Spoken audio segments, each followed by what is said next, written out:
একদম অপরিচিত একটি ঘরে বসে আছি আমি বধূর সাজে। বধূর সাজে বললে হয়তো ভুল হবে, কারণ আমার শরীরে কোনো সাজ নেই, শুধু একটি শাড়ি কাপড় আর মুখে একটু ক্রিম ছাড়া। একটু আগে বিয়ে হয়েছে আমার, আর এখন আমি যে ঘরটায় বসে আছি এটাই হলো আমার নতুন ঠিকানা, আমার শ্বশুর বাড়ি। ছোটবেলা থেকে অনেক স্বপ্ন ছিল আমার, আমি অনেক বড় হব, অনেক পড়াশোনা করব, ডাক্তার হব, আরও কত কি। কিন্তু ওই যে কথায় বলে না যে স্বপ্ন কখনোই সত্যি হয় না, তার প্রমাণগুলো আমি খুব সহজেই পেয়ে গেলাম। আজ থেকে প্রায় ৩ বছর আগের কথা। কতই না সুখে ছিলাম আমি আমার পরিবারের সাথে। মা বাবা আর আমরা দুটি বোন যেন একে অপরের প্রাণ ছিলাম। কিন্তু হঠাৎ আমাদের পরিবারটা ভেঙে টুকরো টুকরো হয়ে গেল একটি অজানা ঝড়ে। আমার পরিবারের সবাই ছিল অনেক ধার্মিক।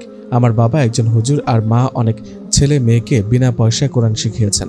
আমরা সবাই নামাজ, রোজা, পর্দা সবকিছু ঠিক মতোই করতাম। শুধু আমার বড় বোনটা একটু অন্যরকম ছিল। নামাজে অলসতা, পর্দা অপছন্দ, আরও অনেক অমিল ছিল আমাদের মাঝে। কিন্তু আপু সবসময় আমার বাবার ভয়ে কখনো নিজের ইচ্ছাগুলোকে প্রকাশ করতো না। অনিচ্ছা সত্ত্বেও নামাজ পড়তো, পর্দাও করত। কিন্তু আমায় অনেক ভালোবাসতো আমার বোন। সবসময় যখন যা চাইতাম তাই দিত। মা বাবা কখনো আমায় কোনো কারণে বকা দিলেও মাঝখানে বাধা হয়ে দাঁড়াতো। কিন্তু হঠাৎ ওর ব্যবহারে পরিবর্তন দেখা যায়। ও কেমন অন্যমনস্ক থাকতো, ঠিকমতো খাওয়া দাওয়া করতো না, আমায় আগের মতো ভালোবাসতো না। আমার বয়স তখন 12 বছর। আমি কিছুই বুঝতাম না ও কেন এমন করে, কিন্তু ওর পাল্টে যাওয়ার অনেক কষ্ট পেতাম। মাঝে মাঝে দেখতাম মা আপুর সাথে কি নিয়ে যেন রাগারাগি করতো, আর আমি কিছুই বুঝতাম না, শুধু দর্শকের মতো চেয়ে চেয়ে দেখতাম। তারপর একদিন স্কুল থেকে বাড়ি এসে দেখি মা অনেক কান্নাকাটি করছে, আর আব্বু অনেক রেগে চোখ লাল করে মন খারাপ করে বসে আছে। আমি কিছুই বুঝিনি কি হয়েছে, তাই আপুকে ডাকতে আপুর ঘরে যাই, কিন্তু না, আপু বাড়িতে কোথাও ছিল না। পরে জানতে পারি আপু নাকি কোনো ছেলেকে ভালোবাসতো আর তার সাথেই পালিয়ে গেছে। গ্রামের সবাই আমার আব্বুকে অনেক সম্মান করতো, ভালোবাসতো, কিন্তু আপুর কারণে সবাই এখন আমাদের নানান কথা শোনায়। আব্বু অনেক রাগী, তাই আপু যেদিন চলে গিয়েছিল সেদিনই আব্বু বলে, আজ থেকে আমার একটি মেয়ে, আমার বড় মেয়ে মারা গেছে, এ বাড়িতে ওর আর কোনো জায়গা নেই। সেদিনের পর থেকে আমি আর আপুকে কখনো দেখিনি, জানি না ও কোথায় আছে, কেমন আছে, বেঁচে আছে নাকি মরে গেছে। সেদিনের পর থেকে আমি আমার মাকে কখনো আর মন ভরে হাসতে দেখিনি। মাঝে মাঝে দেখতাম আম্মু লুকিয়ে লুকিয়ে কান্না করছেন। আমারও অনেক কষ্ট হতো, কিন্তু প্রকাশ করতে পারিনি কখনো। আপু চলে যাওয়ার পর আমি একদম একা হয়ে যাই। যতক্ষণ সময় বাসায় থাকতাম মনে হতো আমি যেন জেলখানার কয়েদি। এভাবেই কেটে গেল 3টি বছর। আমি তখন ক্লাস 8-এ পড়ি। আমার পড়াশোনার প্রতি অনেক আগ্রহ ছিল, কখনো ইচ্ছা করে স্কুল কামাই দিতাম না। অনেক স্বপ্ন দেখতাম আমি ডাক্তার হব, অনেক অনেক পড়াশোনা করব। কিন্তু আমার পরীক্ষার পর আব্বু এসে আমায় বলেন আমার আর পড়াশোনা করতে হবে না, আমায় বিয়ে দিয়ে দেবেন। বিয়ের কথা শুনে যতটা না কষ্ট পেয়েছিলাম তার চেয়ে বেশি কষ্ট হয়েছিল পড়াশোনা বন্ধ করার কথা শুনে। কিন্তু আমি আব্বুর মুখের ওপর কিছু বলতে পারিনি, আড়ালে অনেক কেঁদেছিলাম। তারপর একদিন হঠাৎ করে আম্মু আমায় বললেন রেডি হতে, আমায় আজ ছেলেপক্ষ দেখতে আসবে আব্বুর আদেশে। তাই আর কোনো উপায় না পেয়ে রেডি হলাম। সন্ধ্যার সময় পাত্রপক্ষ আমাদের বাড়িতে এলো, আমাকে তাদের সামনে নিয়ে যাওয়া হলো। আমাকে দেখেই তাদের পছন্দ হলো। আমার আব্বু আম্মু ভালোভাবে কোনো খোঁজখবর না নিয়ে বিয়েতে মত দিয়ে দিলেন। আমি তখনও বুঝিনি আমার বিয়ের জন্য আব্বু আম্মু কেন এত তাড়া দিচ্ছেন। তারপর সেদিন রাতেই, মানে আজ রাতেই আমায় দেখতে গিয়ে বিয়ে করে নিয়ে আসলেন। আমি এখনও আমার স্বামীকে দেখিনি। আসার সময় মায়ের মুখে শুনেছি উনি নাকি মাদ্রাসায় পড়েছেন, আবার স্কুলেও পড়েছেন। ওনারা এক ভাই এক বোন, উনি বড় আর ওনার বোন ছোট। খট করে দরজা খোলার শব্দে আমি বাস্তবে ফিরে এলাম। ওনাকে দেখলাম দরজা লাগিয়ে আমার দিকে এগিয়ে আসছেন। আমি ভয়ে কাঁপা কাঁপা কণ্ঠে ওনাকে সালাম দিলাম, কিন্তু উনি সালামের উত্তর না দিয়ে সোজা আমার কাছে এসে আমার শাড়ির আঁচল মাথা থেকে ফেলে দিলেন। আমি এমন ব্যবহারে অনেক অবাক আর ভয় পেলাম। এই প্রথম আমি ওনাকে দেখলাম। 5 ফুট 7 ইঞ্চি লম্বা, গায়ের রং শ্যাম বর্ণের, দেখতে খারাপ নয়। কিন্তু আমি একটি জিনিসে অবাক হলাম যে উনি মাদ্রাসার ছাত্র হওয়া সত্ত্বেও ওনার দাড়ি নেই কেন, একদম ক্লিন শেভ। তারপর উনি আমায় আবারও অবাক করে দিয়ে বললেন, দেখো আমার একদম ন্যাকামি পছন্দ নয়, আমার সামনে কখনো ন্যাকামি করতে আসবে না, এখন যাও চুপ করে শুয়ে পড়ো। আমি ওনার কথার উত্তরে বললাম, আমায় ক্ষমা করবেন, যদি কিছু মনে না করেন একটা কথা বলবো। উনি কিছুটা বিরক্তি নিয়ে বললেন, বলো কি কথা। তারপর আমি বললাম, আজ আপনার সাথে আমার বিয়ে হয়েছে, তাই আজ থেকে আমি আপনার স্ত্রী আর আপনি আমার স্বামী। বসুন, আমরা নতুন জীবন শুরু করার আগে 2 রাকাত নামাজ পড়ি। আমার কথার উত্তরে উনি বললেন, দেখো তোমায় বিয়ে করেছি বলে এই নয় যে তোমার কথাই আমার চলতে হবে।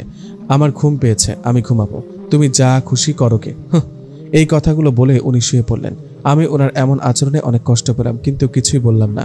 চুপ করে বাথরুমে গিয়ে একটু কান্না করে মনটাকে শান্ত করে অজু করে নামাজ আদায় করলাম। নামাজ শেষে মোনাজাতে আল্লাহর দরবারে 2 হাত তুলে চোখের পানি নিয়ে দোয়া করলাম আমার নতুন জীবনের জন্য, আর স্বামী ও সংসারের সকলের মন জয় করে চলার তৌফিক দেওয়ার জন্য। মোনাজাত শেষ করে জায়নামাজ তুলে রেখে আমি বিছানার কাছে গিয়ে দেখি উনি ঘুমিয়ে গেছেন। আমি এখন কি করব কিছুই বুঝতে পারছি না। অনেক চিন্তার পর আমি অন্য দিক দিয়ে উঠে ওনার পাশে শুয়ে পড়লাম, অন্যদিকে মুখ করে। কিন্তু আমার চোখে ঘুম নেই। অতীতের কথাগুলো আবার চোখের পাতায় ভেসে উঠল। আমায় যখন ওনাদের সামনে এনে বসানো হয় তখন আমার শাশুড়ি মা আমায় অনেক প্রশ্ন করেন, রান্না জানি কিনা, হাতের কোনো কাজ জানি কিনা, লেখাপড়ায় কেমন, ইত্যাদি ইত্যাদি। আমি ওনার সবগুলো প্রশ্নের উত্তর দিয়েছিলাম যে আমি রান্নাবান্না কিছু জানি না, হাতের কোনো কাজও জানি না। পরিবারের সবার ছোট বলে কেউ কখনো আমায় দিয়ে কোনো কাজ করায়নি, কিন্তু পড়াশোনায় আমি আলহামদুলিল্লাহ অনেক পারদর্শী। আমার শাশুড়ি তখন আমায় জিজ্ঞেস করেছিলেন আমি আরও পড়াশোনা করতে চাই কিনা। আমি তখন খুশি মনে বলেছিলাম হ্যাঁ, আমি পড়াশোনা করতে চাই। আমার শাশুড়ি মুচকি হাসি দিয়ে বলেছিলেন বিয়ের পর আমায় স্কুলে ভর্তি করে পড়াবেন, তারপর বাসার সব কাজ উনি আমায় শেখাবেন। তারপর আমার হাতে 1001 টাকা দিয়ে উনি আংটি পরিয়ে দেন আর কিছুক্ষণের মধ্যেই বিয়ে করিয়ে নিয়ে আসেন। আমার আব্বু আম্মু একবারের জন্য তাদের খোঁজ খবর নিতে পারেন না তারা আসলে কেমন। দুঃখিত, আমি আমার পরিচয় দিতে ভুলে গিয়েছিলাম। আমার নাম বৃষ্টি, আমার বড় বোনের নাম কাজল, আর আমার স্বামীর নাম শুনেছি রাজু। আমার বয়স এখন 16 বছর। তারপর আমায় নিয়ে রাত 11টায় আমার নতুন ঠিকানা আমার শ্বশুর বাড়ি আসা হয়। বাড়িটা অনেক সুন্দর। বাড়ির সামনে বড় একটা গেট, গেটের ভেতরে ঢুকলেই সামনে একটা বড় উঠান, তারপর ঘরের দরজা। ঘরের মধ্যে মোট 5টা রুম, তার একটাতে আমার শ্বশুর শাশুড়ি থাকেন, একটাতে আমার ননদিনী থাকে, আর একটাতে আমার উনি আর আমি। বাকি 2টো রুমের একটা গেস্ট রুম আর একটা মেহমানদের বসার জন্য রাখা হয়েছে। হঠাৎ আমার ধ্যান ভাঙলো ওনার ডাকে। ওই ঘুমাইছো নাকি? জি। আমায় কিছু বলবেন? কাঁপা কাঁপা কণ্ঠে বললাম। দেখে ওঠো তো। তারপর গিয়ে টেবিলের উপর ওষুধ রাখা আছে, একটা ওষুধ খেয়ে আসো। আমি উঠে বসতে বসতে বললাম কিসের ওষুধ? আমার তো কিছুই হয়নি, তাহলে ওষুধ কেন খাবো? ওই তোমার সাহস তো কম না, তুমি আমার মুখে মুখে তর্ক করো। আমি খেতে বলেছি, যাও খেয়ে আসো তাড়াতাড়ি। খুব রেগে গিয়ে কথাগুলো বললেন উনি। আমি ওনার কথার উত্তরে কিছু বলার সাহস পেলাম না, খুব ভয় পেয়ে গেছি। তাই তাড়াতাড়ি গিয়ে টেবিলের ওপর থেকে ঔষধ খেয়ে নিলাম। তারপর ঔষধটার পেছনের লেখাগুলো পড়ে আমি তো ভয়ে শেষ। এটা আসলে পরিবার পরিকল্পনার ঔষধ। আমি প্রচণ্ড রকম ঘামতে শুরু করলাম ভয়ে। পেছনে ঘুরে ওনার কাছে যাওয়ার সাহস পাই নাই। আমার খুব বেশি ভয় করছে। আমায় এভাবে দাঁড়িয়ে থাকতে দেখে উনি আচমকা আমায় ধাক্কা দিয়ে বিছানায় ফেলে দিলেন। প্রচণ্ড কষ্টে যন্ত্রণায় আমি একসময় অজ্ঞান হয়ে গেলাম। তারপর কি হয়েছে আমি কিছু জানি না। যখন জ্ঞান ফিরল তখন কোনো মতে চোখ খুলে ঘড়ির দিকে তাকিয়ে দেখি রাত 4টা বাজে। আমার সারা শরীরে অনেক ব্যথা অনুভব করছি, তবুও অনেক কষ্টে উঠে বসলাম। ওনার দিকে তাকিয়ে দেখি উনি আরামে ঘুমাচ্ছে। আমি উঠে কাপড় ঠিক করে অনেক কষ্টে বাথরুমে গিয়ে গোসল করে ফ্রেশ হয়ে নিলাম। সাথে চোখে নোনা পানিও ঝরতে লাগলো অঝোর ধারায়। উনি আমার সাথে এমন আচরণ কেন করলো আমি বুঝতে পারছি না কিছুতেই। যেন আমি ওনার কত বছরের শত্রু, তাই আমায় কষ্ট দিয়ে এভাবে প্রতিশোধ নিচ্ছেন উনি। তারপর আমি জায়নামাজ বিছিয়ে নামাজে দাঁড়ালাম, কিন্তু দাঁড়িয়ে নামাজ পড়ার মতো শক্তিও আমার আর শরীরে নাই। তাই বাধ্য হয়ে বসে নামাজ পড়লাম। নামাজ শেষ করে উঠে আমি ওনার কাছে গিয়ে আস্তে করে ডাক দিলাম, এই যে শুনছেন, ওঠেন প্লিজ, এখন ফজরের আজান হবে, গোসল করে মসজিদে যান। আমার কথা শুনে উনি প্রচণ্ড রাগ নিয়ে আমার দিকে অগ্নি দৃষ্টিতে তাকিয়ে বলল, ওই তোমার সাহস হলো কি করে আমার ঘুম নষ্ট করার? আজকের প্রথম, তাই কিছু বললাম না। নেক্সট টাইম যেন এরকম ভুল না হয়। আমার যখন খুশি আমি তখন ঘুম থেকে উঠবো, সরে এখান থেকে। বলেই আমায় একটা ধাক্কা দিয়ে নিচে ফেলে দিয়ে উনি অন্যদিকে ঘুরে ঘুমিয়ে পড়লেন। আমি ওনার আচরণে খুবই অবাক হচ্ছি আর অনেক কষ্ট পাচ্ছি। তারপর দেখি চারিদিক থেকে ফজরের আজান ভেসে আসছে। আমি নামাজ পড়ে নিলাম, তারপর 1 গ্লাস পানি খেয়ে বাইরে বের হলাম। আমার শাশুড়ি মাকে দেখে সালাম দিলাম, আসসালামু আলাইকুম মা। ওয়ালাইকুম আসসালাম। তুমি উঠে পড়েছো বৌমা? রাজু কই? ও নিশ্চয়ই ওঠেনি। জি মা, উনি ঘুমাচ্ছেন, ডাক্তার নিষেধ করেছেন। বলতে হবে না, আমি জানি বউ, ও সকাল 10টা থেকে 11টার আগে ঘুম থেকে ওঠে না। মা, কিছু যদি মনে না করেন একটা কথা বলি। বলো, কি কথা? মা, আমি আসলে বলেছিলাম যে উনি নামাজ পড়ে না। কি বলবো বলো বৌমা, আগে নামাজ পড়তো, কোরআন পড়তো, অনেক ভালো ছিল, ওর বড় বড় দাড়ি ছিল, কিন্তু এখন একদম পাল্টে গেছে ছেলেটা। কেন মা, কি এমন হয়েছিল যে ওনার মাঝে এত পরিবর্তন? জানি না মা, ও কেন এমন হলো জানি না। আচ্ছা চলো, এখন রান্না করতে হবে সবার জন্য, অনেক কাজও বাকি। চলুন মা, আমার সব শিখিয়ে দেবেন, আমি চেষ্টা করব শিখতে। হ্যাঁ চলো। তারপর আমি আর আমার শাশুড়ি মা রান্নাঘরে রান্না করতে গেলাম। শাশুড়ি মা আমাকে পরোটা বেলতে দিলেন, কিন্তু আমি তো কখনো বেলুনি ধরেও দেখিনি কিভাবে বেলতে হয়। আমার চুপ করে বসে থাকা দেখে আমার শাশুড়ি মা বললেন, কি হলো বৃষ্টি, পরোটা বেলছো না কেন? মানে মা, বলছিলাম কি, আমি তো কখনো এগুলো করিনি, তাই বুঝতে পারছি না কি করে পরোটা বেলতে হয়। আপনি যদি একটু কষ্ট করে শিখিয়ে দিতেন মা। আচ্ছা, আমি তোমায় একবারই দেখিয়ে দেব, আর তোমাকে একবার দেখে বেলতে হবে, বুঝেছ? জি মা, আমি চেষ্টা করবো ইনশাল্লাহ। তারপর আমার শাশুড়ি মা আমায় দেখিয়ে দিলেন পরোটা বেলা। আমি ভালো করে মনোযোগ দিয়ে দেখে পরোটা বেলার চেষ্টা করলাম, কিন্তু কিছুতেই ভালো হচ্ছে না। আমার শাশুড়ি তেমন কিছু বলল না, যেমন বেলেছি তেমনই নিয়ে ভেজে নিল, শুধু মুখটা বাংলার 5 করে রেখেছেন। তারপর পরোটা বানানো হয়ে গেলে শাশুড়ি মা আমায় বললেন সবাইকে ডাকতে। আমি প্রথমে আমার ননদিনীর ঘরে গেলাম ওকে ডাকতে। বয়সে ও আমার 2 বছরের বড়, নাম মিম। মিমাপু, মিমাপু, আপনাকে মা ডাকছে, ওঠেন। উফ ভাবি, প্রথম দিনে চলে এসেছে আমার ঘুমের 12টা বাজাতে। যাও তো, আমি পরে উঠবো, আর একবার আমায় ডিস্টার্ব করবে না। আমি আর কিছু না বলে চলে এলাম। এসে দেখি আমার শ্বশুর মশাই মসজিদ থেকে নামাজ পড়ে আসছেন। আমি তাকে দেখে সালাম দিলাম। আসসালামু আলাইকুম আব্বু, কেমন আছেন? ওয়ালাইকুম আসসালাম মা, আলহামদুলিল্লাহ ভালো আছি। আমার আম্মাজানটা দেখি এত তাড়াতাড়ি উঠে পড়েছে। তা আম্মাজান, আমি যদি তোমায় আম্মাজান বলে ডাকি তোমার কোনো অসুবিধা নাই তো? এসব কি বলেন আব্বু, আপনার যা মন চায় আপনি আমায় তাই বলেই ডাকবেন। আমি তো আপনার মেয়েই হই আব্বু। এই না হলে আমার মা। আচ্ছা মা, যাও তো, আমার জন্য একটু চা বানিয়ে নিয়ে আসো। জি আব্বু, যাচ্ছি। তারপর আমি রান্নাঘরে গিয়ে আমার শাশুড়ি মাকে বললাম মিমাপুর কথা আর আব্বুর কথা। আমার কথা শুনে আমার শাশুড়ি মা বললেন, মিম এমনই 2 ভাই বোন, একদম একই স্বভাবের। তারপর চা বানাতে গেলেন। তখন আমি বললাম, মা, আব্বুর জন্য চাটা আমি বানাই, আমি চা বানাতে পারি, এটা আমি শিখেছিলাম, শুধু আপনি বলে দেন আব্বু মিষ্টি কেমন খায় চায়ে। তারপর শাশুড়ি মা আমায় সব দেখিয়ে দিলেন। আমি চা বানিয়ে নিয়ে শ্বশুর আব্বুর কাছে নিয়ে গেলাম। উনি চা খেয়ে অনেক প্রশংসা করলেন, আমার মাথায় হাত বুলিয়ে দোয়া করলেন। তারপর আমার শাশুড়ি মা রাজুর জন্য চা নিয়ে যেতে বললেন, সে নাকি ঘুম থেকে উঠে চা খান। আমি ভয়ে ভয়ে ওনার জন্য চা নিয়ে এগিয়ে যাচ্ছি। ভয়ে আমার হাত পা কাঁপছে, জানি না কপালে কি আছে। তবুও মনে সাহসের সঞ্চয় করে রুমের মধ্যে প্রবেশ করলাম। দেখি উনি শুয়ে শুয়ে গান শুনছেন। আমি চায়ের কাপটা ওনার দিকে এগিয়ে দিয়ে কাঁপা কাঁপা কণ্ঠে বললাম, আপনার চা। উনি কোনো কথা না বলে আমার হাত থেকে চায়ের কাপটা নিয়ে চুমুক দিলেন। এদিকে আমার তো ভয়ে আত্মা শুকিয়ে যাচ্ছে, না জানি চা খেয়ে কি বলেন। তারপর চায়ে চুমুক দিয়ে ছুঁড়ে ফেলে দিলেন দূরে, আর বললেন, এটা কি চা নাকি শরবত? আমি একদম ধোঁয়া ওঠা গরম চা ছাড়া খাই না, আর এটা তো একদম ঠান্ডা হয়ে গেছে। আমি ওনার এমন রাগী চেহারা দেখে ভয়ে 2 পা পিছিয়ে গিয়ে কাঁপছি। উনি এক লাফে খাট থেকে উঠে এসে আমার হাত পেছনে মুড়িয়ে ধরে বললেন, এরপর থেকে আমার জন্য কিছু আনতে যেন মনে থাকে। আমি ঠান্ডা কিছু খাই না, সব গরম চাই, নইলে তোর খবর আছে। বলেই আমার হাতটা জোরে ছুঁড়ে মেরে উনি হনহন করে বেরিয়ে গেলেন, আর আমি হাতের ব্যথায় কুকিয়ে উঠে কান্না করে দিলাম। অনেক ব্যথা লাগছে হাতে। পরিবার ছোট মেয়ে হওয়ায় কখনো কেউ আমার গায়ে হাত তোলেনি, আর আজ বিয়ের পরের দিনই স্বামীর হাতের মার খেতে হলো, জানি না কপালে কি আছে। আসলে আমারই ভুল, আমারই চেক করে দেখা উচিত ছিল চাটা গরম আছে কিনা। তারপর আমি চোখের পানিগুলো মুছে ভাঙা কাপের টুকরোগুলো পরিষ্কার করলাম। তারপর সেগুলো ঝুড়িতে ফেলে দিয়ে শাশুড়ি মায়ের কাছে গেলাম। রাজু উঠেছে? বৃষ্টি চাটা খেয়েছে কি? জি মা, উনি উঠেছেন, কিন্তু কি বৃষ্টি? আসলে মা, চাটা ঠান্ডা হয়ে গিয়েছিল, আর আমিও ঠিক খেয়াল করিনি, তাই উনি চা খাননি। কি বলো বৃষ্টি? রাজু তো বেশি গরম চা খেতে পারে না, ও তো চা সবসময় ঠান্ডা করে খায়। তাহলে আজকে কেন খেলো না? যাই হোক, চায়ের কাপ কই আনোনি? আসলে মা, চা উনি খায়নি, তাই আমি চাটা খাওয়ার জন্য ওনার হাত থেকে নিয়ে টেবিলে রাখতে গিয়ে আমার হাত থেকে পড়ে গিয়ে ভেঙে গেছে। সরি মা, আসলে আমি বুঝিনি আমার কাছ থেকে এভাবে ভেঙে যাবে। আর হবে না মা। ইচ্ছা করে মিথ্যা বললাম, কারণ আমি চাই না আমার সাথে ওনার এমন আচরণের কথা কেউ জানুক। আমার শাশুড়ি মা আমার কথাগুলো শুনে কিছু বললেন না, শুধু বললেন, মিমাপুকে ডেকে নিয়ে আসতে, সবাই একসাথে নাস্তা করব। তাই আমি মিমাপুকে ডাকতে যাওয়ার জন্য যেই পিছনে ঘুরেছি, অমনি দেখি উনি দাঁড়িয়ে আছেন। ওনার চোখ রাগে রক্তলাল হয়ে আছে। ওনাকে এভাবে দাঁড়িয়ে থাকতে দেখে আমার প্রাণ যায় যায় অবস্থা। আমি তাড়াতাড়ি ওনার পাশ কাটিয়ে মিমাপুর রুমের দিকে পা বাড়াতে উনি আমার হাত চেপে ধরলেন। তারপর শাশুড়ি মাকে বললেন, আম্মু, মিমকে তুমি ডেকে আনো, আমার একটা জিনিস পাচ্ছি না, ওটা বৃষ্টি বের করে দিবে। এই বলে আমার হাত ধরে টানতে টানতে উনি আমাদের রুমে নিয়ে গিয়ে দরজা লাগিয়ে দিলেন। তারপর আমার দিকে রাগী লোক নিয়ে এগিয়ে আসতে লাগলেন, আর আমি পিছাতে লাগলাম।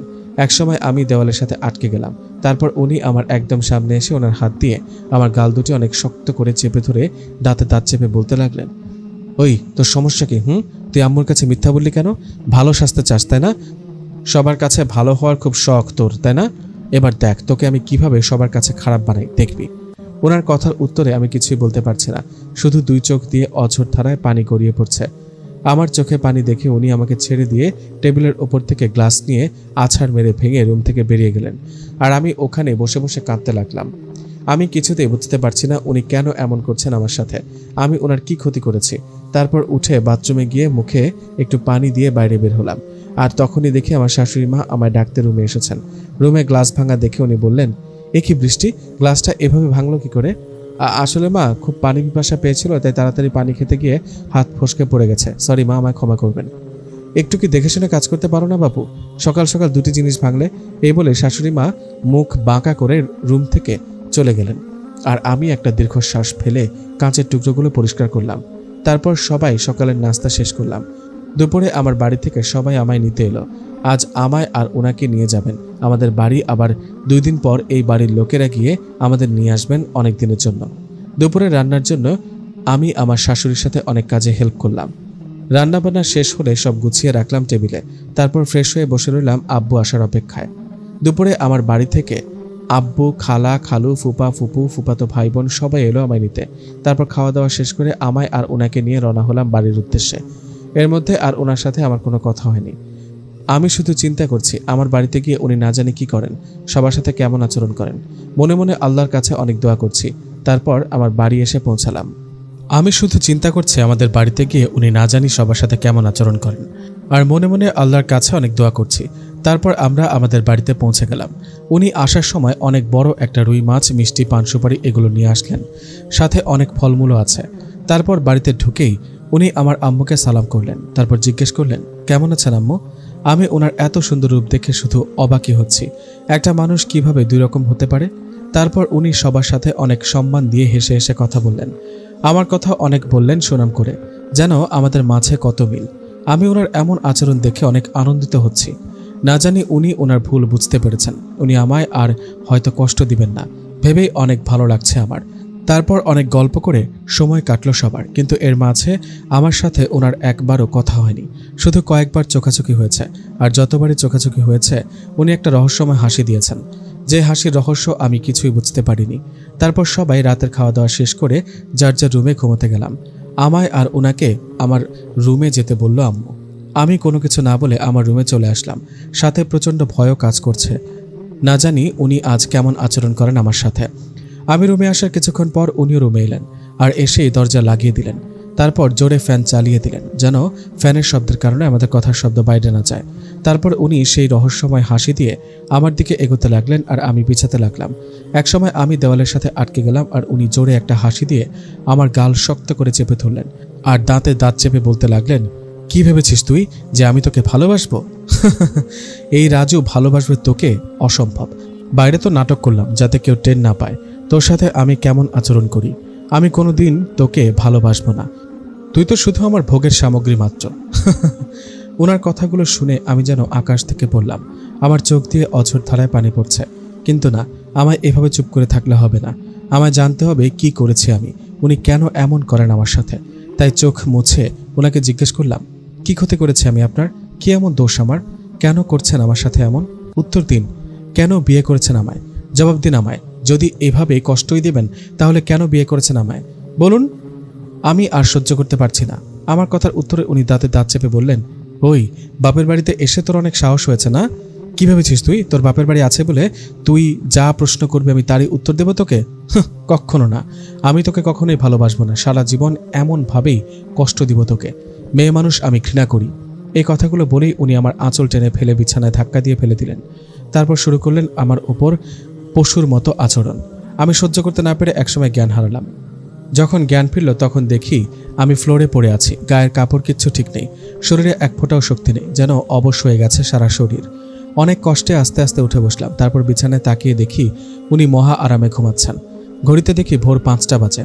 তাই তাড়াতাড়ি অনেক কষ্টে উঠে বাথরুমে গেলাম। তারপর শাওয়ার ছেড়ে দিয়ে কষ্টের নোনা জলে বুক ভাসালাম।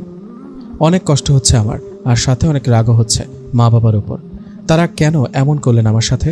কেন ভালো করে খোঁজ খবর না নিয়ে আমায় এমন একটা পশুর সাথে বিয়ে দিলেন? এভাবে আধ ঘন্টা গোসল করার পর আমি কাপড় চেঞ্জ করে বাইরে বের হলাম। তারপর নামাজ আদায় করলাম। মোনাজাতে অনেক কাঁদলাম। জানি না আমি সারা জীবন কি করে সংসার করব এমন একজন লোকের সাথে। তারপর বাইরে বের হলাম। বাইরে বের হতেই আমার ফুফাতো বোনেরা এসে আমার সাথে দুষ্টুমি শুরু করলো।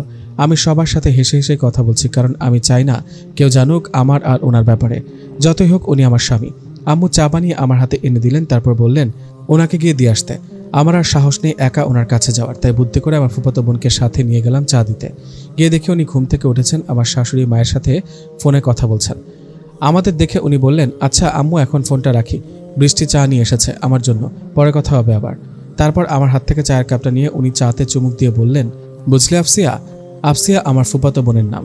তোমার বোন এই 2 দিনেই আমার অভ্যাস খারাপ করে দিয়েছে ওর সুন্দর হাতের মিষ্টি চা খাইয়ে।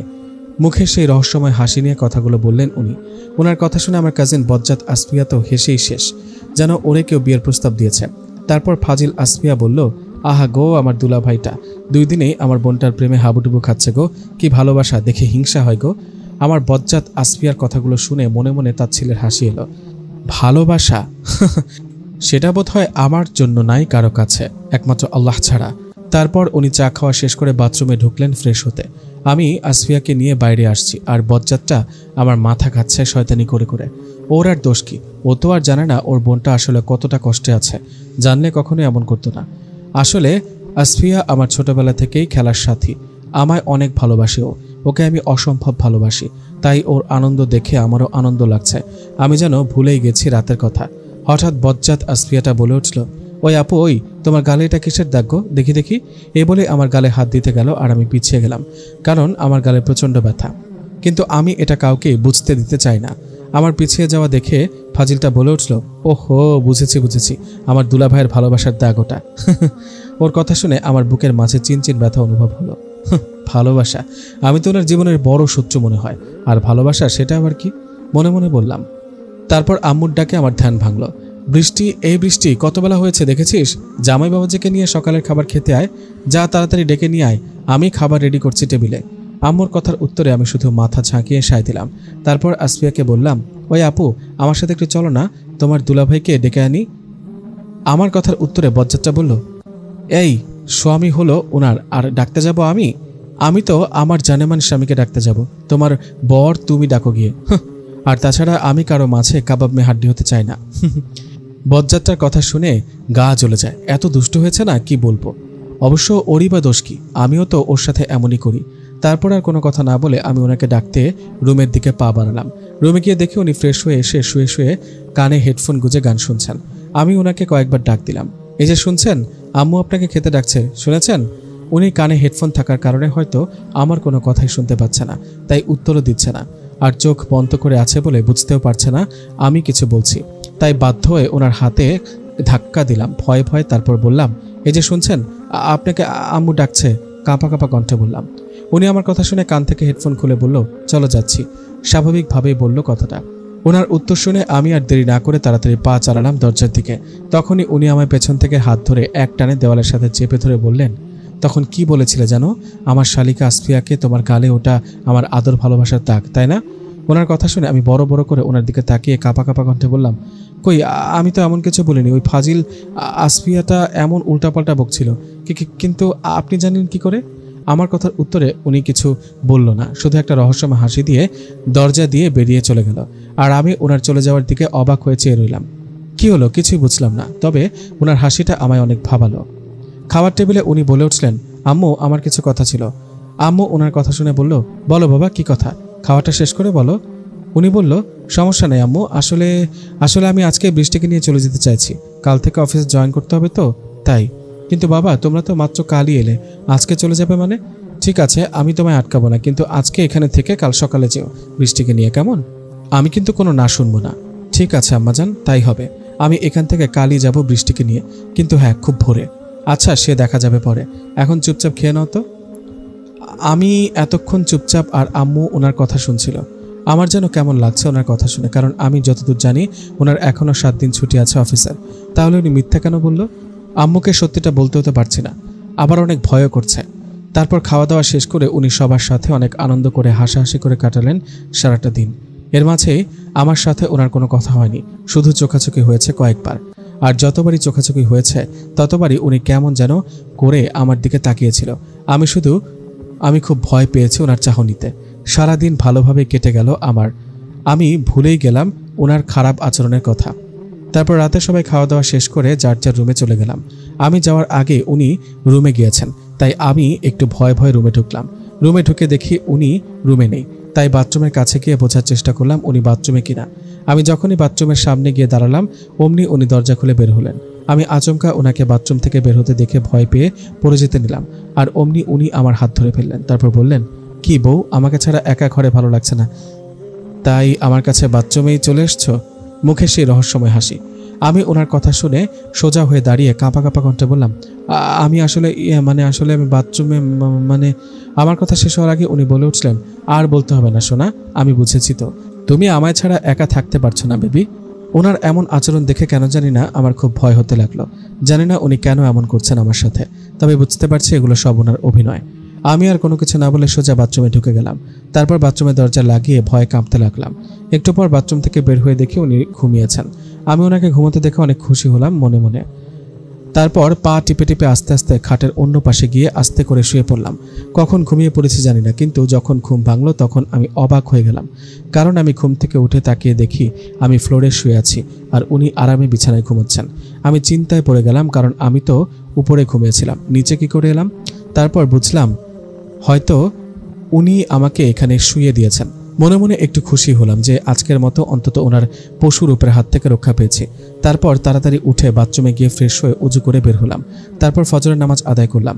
ওনাকে ডাকার মতো সাহস আমার নেই, তাই না ডেকেই আমি দরজা খুলে বের হয়ে আম্মুর কাছে গেলাম। আম্মুর কাছে গিয়ে দেখি আম্মু রান্না করার জন্য সব রেডি করছেন। আমি গিয়ে আম্মুকে বললাম, আম্মু এত সকাল সকাল রান্না করছো কেন? আমার কথার উত্তরে আম্মু বললেন, জামাই বাবাজি বলেছে কালকে অনেক সকালে বাসায় যাবে তোকে নিয়ে, তাই রান্না শুরু করলাম। না খাইয়ে তো আর যেতে দিতে পারি না তোদের। আমি আম্মুকে বললাম, আম্মু কোনো কাজে হেল্প করতে হবে নাকি বলো, আমি করে দিচ্ছি। আমার কথা শুনে আম্মু মিষ্টি হাসি দিয়ে বললেন, না রে মা, কিচ্ছু করতে হবে না তোর। শ্বশুরবাড়িতে তো আর বসিয়ে রাখবে না, ওখানেও কাজ করিস, আর সবসময় সবার মন জুগিয়ে চলার চেষ্টা করবি, কখনো যেন কোনো নালিশ শুনতে না হয় আমাদের। আমি আম্মুর কথার উত্তরে কোনো কথা বললাম না, শুধু একটা দীর্ঘশ্বাস ফেললাম। তারপর রান্নাবান্না শেষ হলে আম্মু বলল রাজুকে ডেকে নিয়ে আসতে সকালের নাস্তা করার জন্য। তারপর আম্মুর রান্নাবান্না শেষ হলে আম্মু আমায় বলল রাজুকে ডেকে এনে সকালের নাস্তা করতে। আমি আম্মুর কথা মতো ওনাকে ডাকতে গেলাম রুমে গিয়ে দেখি উনি ঘুম থেকে উঠে ফ্রেশ হয়ে প্রায় রেডি হয়ে বসে আছেন। আমি ওনাকে কিছু বলবো তার আগে উনি আমায় দেখে বলে উঠলেন, শাশুড়ি আমা খেতে ডেকেছে তাই তো? আমি এখনই যাচ্ছি, আর তুমি ততক্ষণে সব গুছিয়ে রেডি হয়ে নাও বাসায় যাওয়ার জন্য। কথাগুলো বলেই উনি হন হন করে বেরিয়ে গেলেন। আমার আর কোনো কিছু বলার সুযোগই দিলেন না। আমি আর কি করব, ওনার কথা মতো সব গোছাতে শুরু করলাম। তারপর সবকিছু গোছানো হয়ে গেলে ডাইনিং রুমে গেলাম। আমায় দেখে আম্মু বলল, বৃষ্টি মা খেতে বস, পেট ভরে খেয়ে তারপর শ্বশুরবাড়ি যাবি, তার আগে না। 2 দিনেই আমাদের এতটা পর করে দিলি রে মা, যে জামাইকে খেতে পাঠিয়ে শ্বশুরবাড়ি যাওয়ার জন্য রেডি হয়ে নিলি না খেয়েই। আমি আম্মুর কথার উত্তরে বললাম, আমি যে শ্বশুরবাড়ি যাওয়ার জন্য রেডি হচ্ছিলাম তা তুমি জানলে কি করে আম্মু? আমার কথা শুনে আম্মু কিছু বলার আগে রাজু বলে উঠলেন, আমি আম্মুকে বলেছি তোমার কথা, যে তুমি রুমে গিয়ে আমায় বলেছ তাড়াতাড়ি খেয়ে আসতে, তুমি রেডি হচ্ছ বাসায় যাবে তাই। এই কথাগুলো বলে উনি একটা শয়তানি হাসি দিয়ে আমায় চোখ টিপে দিলেন। আমি ওনার কথার পর আর কিছুই বললাম না, চুপচাপ খেয়ে উঠে সবার কাছ থেকে বিদায় নিয়ে চলে আসলাম শ্বশুরবাড়িতে। পুরো রাস্তায় ওনার সাথে আমার কোনো কথাই হয়নি। আমি পুরোটা রাস্তা কান্না করতে করতে এসেছি। বাবা মাকে ছেড়ে আসতে অনেক কষ্ট হচ্ছিল আমার, তাই। আর তাছাড়া আমি এটাও জানি না শ্বশুরবাড়ি আসার পর আমার ভাগ্যে আর কি আছে। বাসার সামনে এসে বেল চাপতে মিমাপু এসে দরজা খুলে দিল।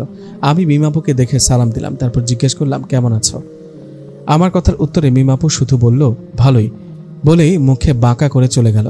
আমি আর কিছু না বলে শাশুড়ি মাকে দেখে সালাম দিলাম, তারপর জিজ্ঞেস করলাম, কেমন আছেন মা?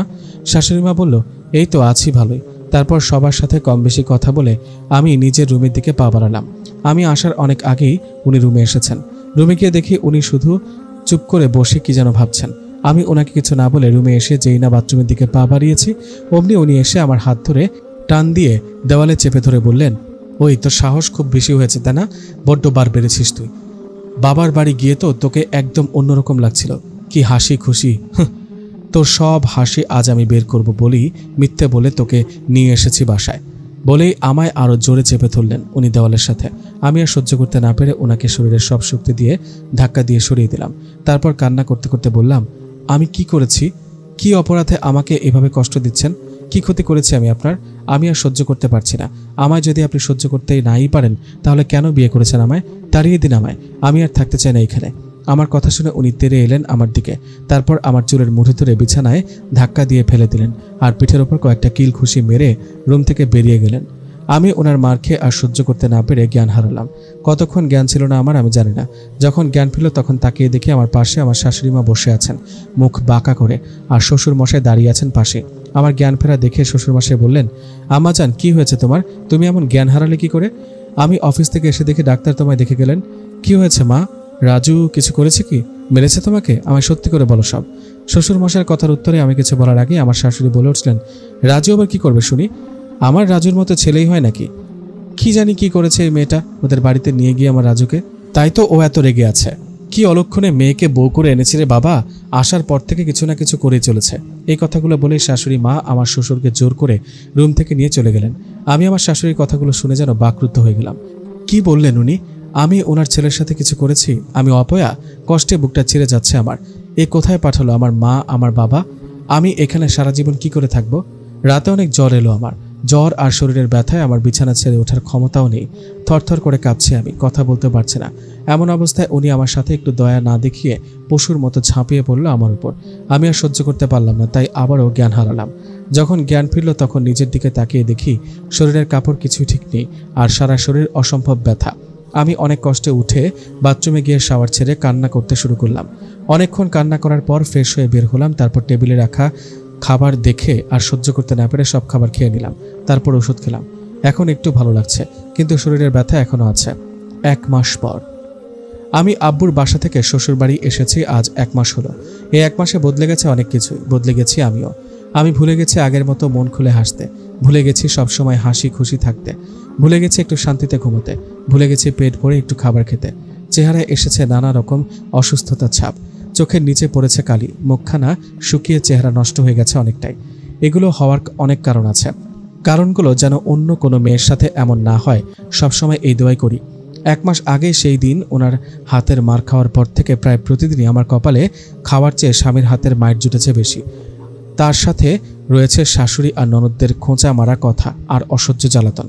কখনো কখনো আমার আব্বু আম্মুর ওপর খুব রাগ হয়, কারণ তাদের জন্যই আজ আমার এই অবস্থা। কিন্তু আমি নিজের ভাগ্যকে মেনে নিয়েছি, কারণ সবার কপালেই তো আর সুখ থাকে না। হয়তো আমার কপালেও ছিল না, তাই এমন হয়েছে আমার সাথে। কারণ কখনো কোনো মা বাবা তো আর ইচ্ছে করে সন্তানের খারাপ চাইবে না। আমার শ্বশুরবাড়িতে একমাত্র আমার শ্বশুর মশাই আছেন, যার থেকে আমি ভালোবাসা বইকি কখনো কষ্ট পাইনি। আমার কষ্ট দেখে আমার শ্বশুর আব্বু অনেক কষ্ট পান, কিন্তু আমার শাশুড়ি মায়ের ভয়ে কিছুই করতে পারেন না।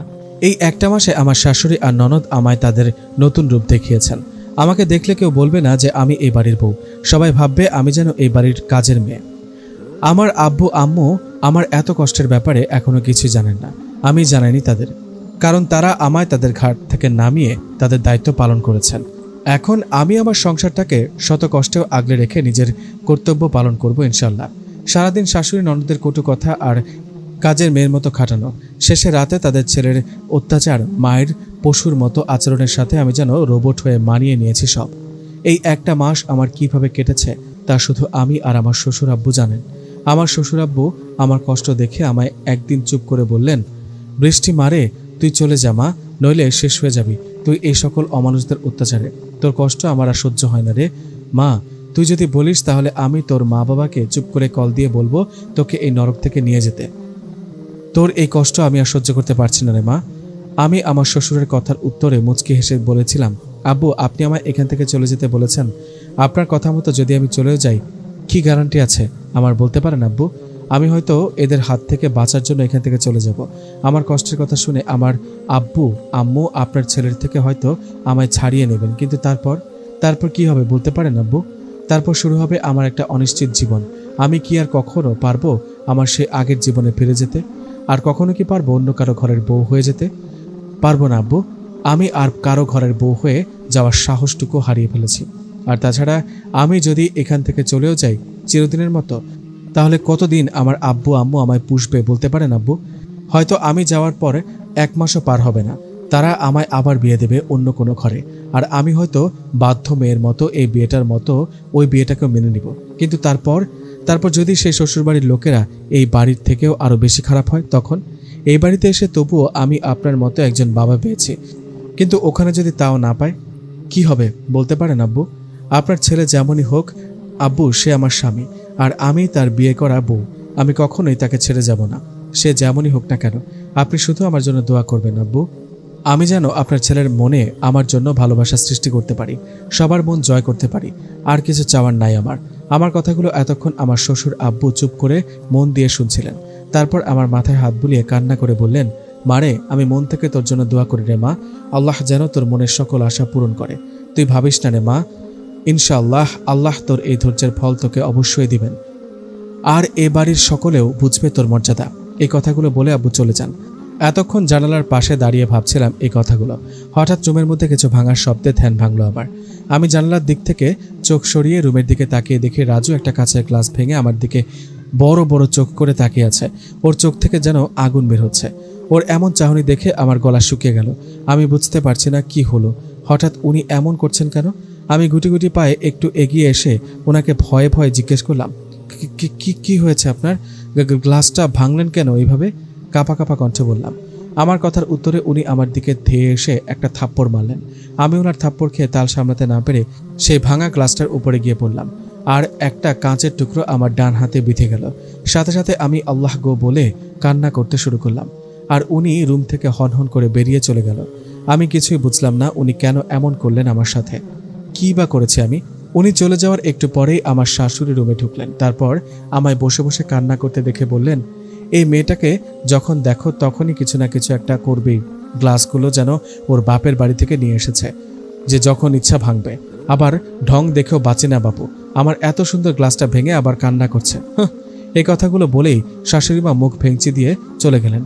আমি ওনার এমন কথা শুনে এতদিনে অভ্যাস হয়ে গেছি, তাই কিছু না ভেবে ধীরে ধীরে উঠে হাত থেকে চোখ বন্ধ করে একটানে কাঁচের টুকরোটা বের করে ফেললাম। তারপর হাতটা ভালো করে পরিষ্কার করে কাপড় দিয়ে ব্যান্ডেজ করলাম। তারপর গ্লাস ভাঙার টুকরোগুলো বেলচায় তুলে বাইরে ঝুড়িতে ফেলে দিলাম। এভাবেই কেটে গেল আরও 10 থেকে 12 দিন। তারপর হঠাৎ একদিন রাজু এসে সবাইকে বলল ওর নাকি বিদেশ যেতে হবে অফিসের কাজের জন্য। ওখানে গিয়ে ওর 2 মাস থাকতে হবে, পরশু দিনই ফ্লাইট। আর আমাকে বলল এই 2 মাস আমি যেন বাপের বাড়িতে গিয়ে থাকি। তারপর রাজু যখন দেশে ফিরবে তখন যেন আবার আসি। আমি ওনার কথা শুনে মনে মনে অনেক আনন্দিত হলাম। 2 মাস অন্তত একটু শান্তিতে থাকতে পারবো আল্লাহর দয়ায়। রাজুর কথা মতো সবাই রাজি হলো। আমার শ্বশুরাব্বুও অনেক খুশি হলো আমি বাড়ি গিয়ে একটু শান্তিতে থাকবো এটা ভেবে। তারপর আমি যখন রুমে গেলাম তখন ওনাকে সাহস করে বললাম, আপনাকে একটা কথা বলার ছিল আমার। আসলে আমি তো বাবার বাড়িতে চলে যাব, কিন্তু অনেক দিন হলো আমার মুখে দেওয়ার ক্রিম শেষ হয়ে গেছে। তাই বলছিলাম যে যদি একটা ফেয়ার অ্যান্ড লাভলি এনে দিতেন। আমার কথার উত্তরে উনি এমন একটা কথা বললেন যে আমি মনে হয় আকাশ থেকে পড়লাম। পায়ের নিচের মাটি সরে গেল আমার। উনি বললেন, আগে যদি জানতাম বিয়ের পর বউয়ের জন্য এত টাকা খরচ করতে হবে তাহলে আগের মতোই থাকতাম। এভাবে একজনের পিছনে টাকা খরচ করার চেয়ে বাজারের মেয়েদের পেছনে খরচ করলে অন্তত এক একদিন এক একজনকে ইচ্ছে মতন পেতাম। কথাগুলো বলেই উনি রুম থেকে বেরিয়ে চলে গেলেন। আর আমি হতভম্ব হয়ে তাকিয়ে ভাবতে লাগলাম যে উনি এতটাই খারাপ। ছি, ভাবতেও ঘৃণা হচ্ছে যে উনি আমার স্বামী। বিয়ের পর আজকে প্রথম আমি কিছু চাইলাম ওনার কাছে, আর উনি এটা কি বলে গেলেন আমায়। ছি ছি ছি, নিজের উপর নিজেরই ঘৃণা হতে লাগলো যে আমি এমন একজন মানুষের বউ যে কিনা সামান্য একটা ক্রিমের জন্য বউয়ের সাথে পতিতাদের তুলনা করেছে। ছি, আর তার মানে সে বিয়ের আগে পতিতলায় যেত। ছি ছি ছি। বিয়ের পর থেকে ওনার আচরণের জন্য কখনো ওনার ওপর আমার ভালোবাসা সৃষ্টি হয়নি। আর আজকে এই কথাগুলো শোনার পর শুধু ঘৃণা ছাড়া আর কিছুই আসছে না ওনার ওপর আমার। রাতে বাসায় আসার সময় উনি আমার জন্য ফেয়ার অ্যান্ড লাভলি নিয়ে এসে ছুড়ে দিলেন। আমি ওনার সাথে কোনো প্রকার কথা বললাম না। কথা বলার রুচি হারিয়ে ফেলেছি আমি। সকালে উঠে সবকিছু গুছিয়ে দিলাম। উনি সবার কাছ থেকে বিদায় নিয়ে চলে গেলেন বিদেশে, কিন্তু আমায় কিছু বলল না, শুধু বলল বাবার বাড়ি চলে যেতে। দুপুরে আব্বু এসে আমায় নিয়ে আসলেন বাড়িতে। আমার শাশুড়ি ননদ আব্বুর সামনে এমন আচরণ করলেন যেন আমি তাদের কলিজা, আমায় ছাড়া বাড়ি ফাঁকা হয়ে যাবে। একটা মানুষ কতটা অভিনয় করতে পারে তা এদেরকে দেখেই বোঝা যায়। বাড়ি এসে সবার সাথে হাসি মুখে কথা বলে কাটালাম সারাটা দিন। কাউকে একবারের জন্য বুঝতে দিলাম না আমার মনের অবস্থা। আম্মু অবশ্য অনেকবার আমার অবস্থা দেখে বলেছে আমি সুখে নেই। আমায় এমন দেখাচ্ছে কেন? আমি বারবার কোনো না কোনো ছুতায় আম্মুর কথায় এড়িয়ে গিয়েছি। পরের দিন সকালে আম্মুর সাথে রুটি বানানোর ইচ্ছা করে। এমন সময় আম্মু হঠাৎ বলে ওঠে, এই বৃষ্টি, দেখি দেখি তোর ঘাড়ের পিঠে ওগুলো কিসের দাগ? হাতের তো। এগুলো কিসের দাগ মা? আমায় সত্যি করে বল, কোনো মিথ্যা বলবি না। আমি আর নিজেকে ধরে রাখতে পারলাম না। এতদিনের জমানো কষ্টগুলো ডুকরে বের হয়ে আসতে চাইলো। আম্মুর বুকে মাথা গুঁজে জোরে কান্না শুরু করলাম। তারপর বিয়ের রাত থেকে শুরু করে সকল কথা বললাম আম্মুকে। আম্মু আমার কথা শুনে সেও আমার সাথে কান্না করতে শুরু করলো। এমন সময় পেছনে আব্বুও সব কথা শুনে ফেলছে। আব্বু অনেক রেগে গিয়ে বললেন, আমি বৃষ্টিকে আর ওই নরকে পাঠাবো না, ওকে ছাড়িয়ে নিব ওদের থেকে। তুই আগে কেন বলিসনি রে মা, তোকে ওরা এতটা কষ্ট দেয়? তুই ভাবিস না তোকে আমি আবার বিয়ে দেব অনেক ভালো পরিবার দেখে। আব্বুর কথার উত্তরে আমি কান্না থামিয়ে বললাম, অনেক করেছে তোমরা আমার জন্য, আর করতে হবে না আব্বু। একবার বিয়ে দিয়েই আমার এই অবস্থা, আরেক জায়গায় বিয়ে দিলে তারা যে ভালো হবে তার কোনো গ্যারান্টি আছে কি তোমাদের? তোমরা আমায় বিয়ে দিয়ে অনেক উপকার করেছ, আর করতে হবে না। সে ভালো হোক বা খারাপ হোক, সে আমার স্বামী। আর মেয়েদের জীবনে বিয়ে একবারই হয়। আমাকে নিয়ে তোমাদের চিন্তা করতে হবে না, শুধু দোয়া করো আমার জন্য। আর আমি চাই না আমার শ্বশুরবাড়ির কেউ জানুক যে আমার শ্বশুরবাড়ির এসব কথা তোমাদেরকে বলেছি। এইটুকু দয়া আমায় করো তোমরা প্লিজ। তারপর আমার কথা শুনে আব্বু আম্মু আর কোনো কথা বলার সাহস পেল না। শুধু আমার মতো তারাও চোখের জলে বুক ভাসালো। ওই যে কথায় বলে না, ভাবিয়া করিও কাজ করিয়া ভাবিও না। আসলে এই কথাটা ঠিক। এখন আর কেঁদে লাভ কি, যা হওয়ার তা তো হবেই।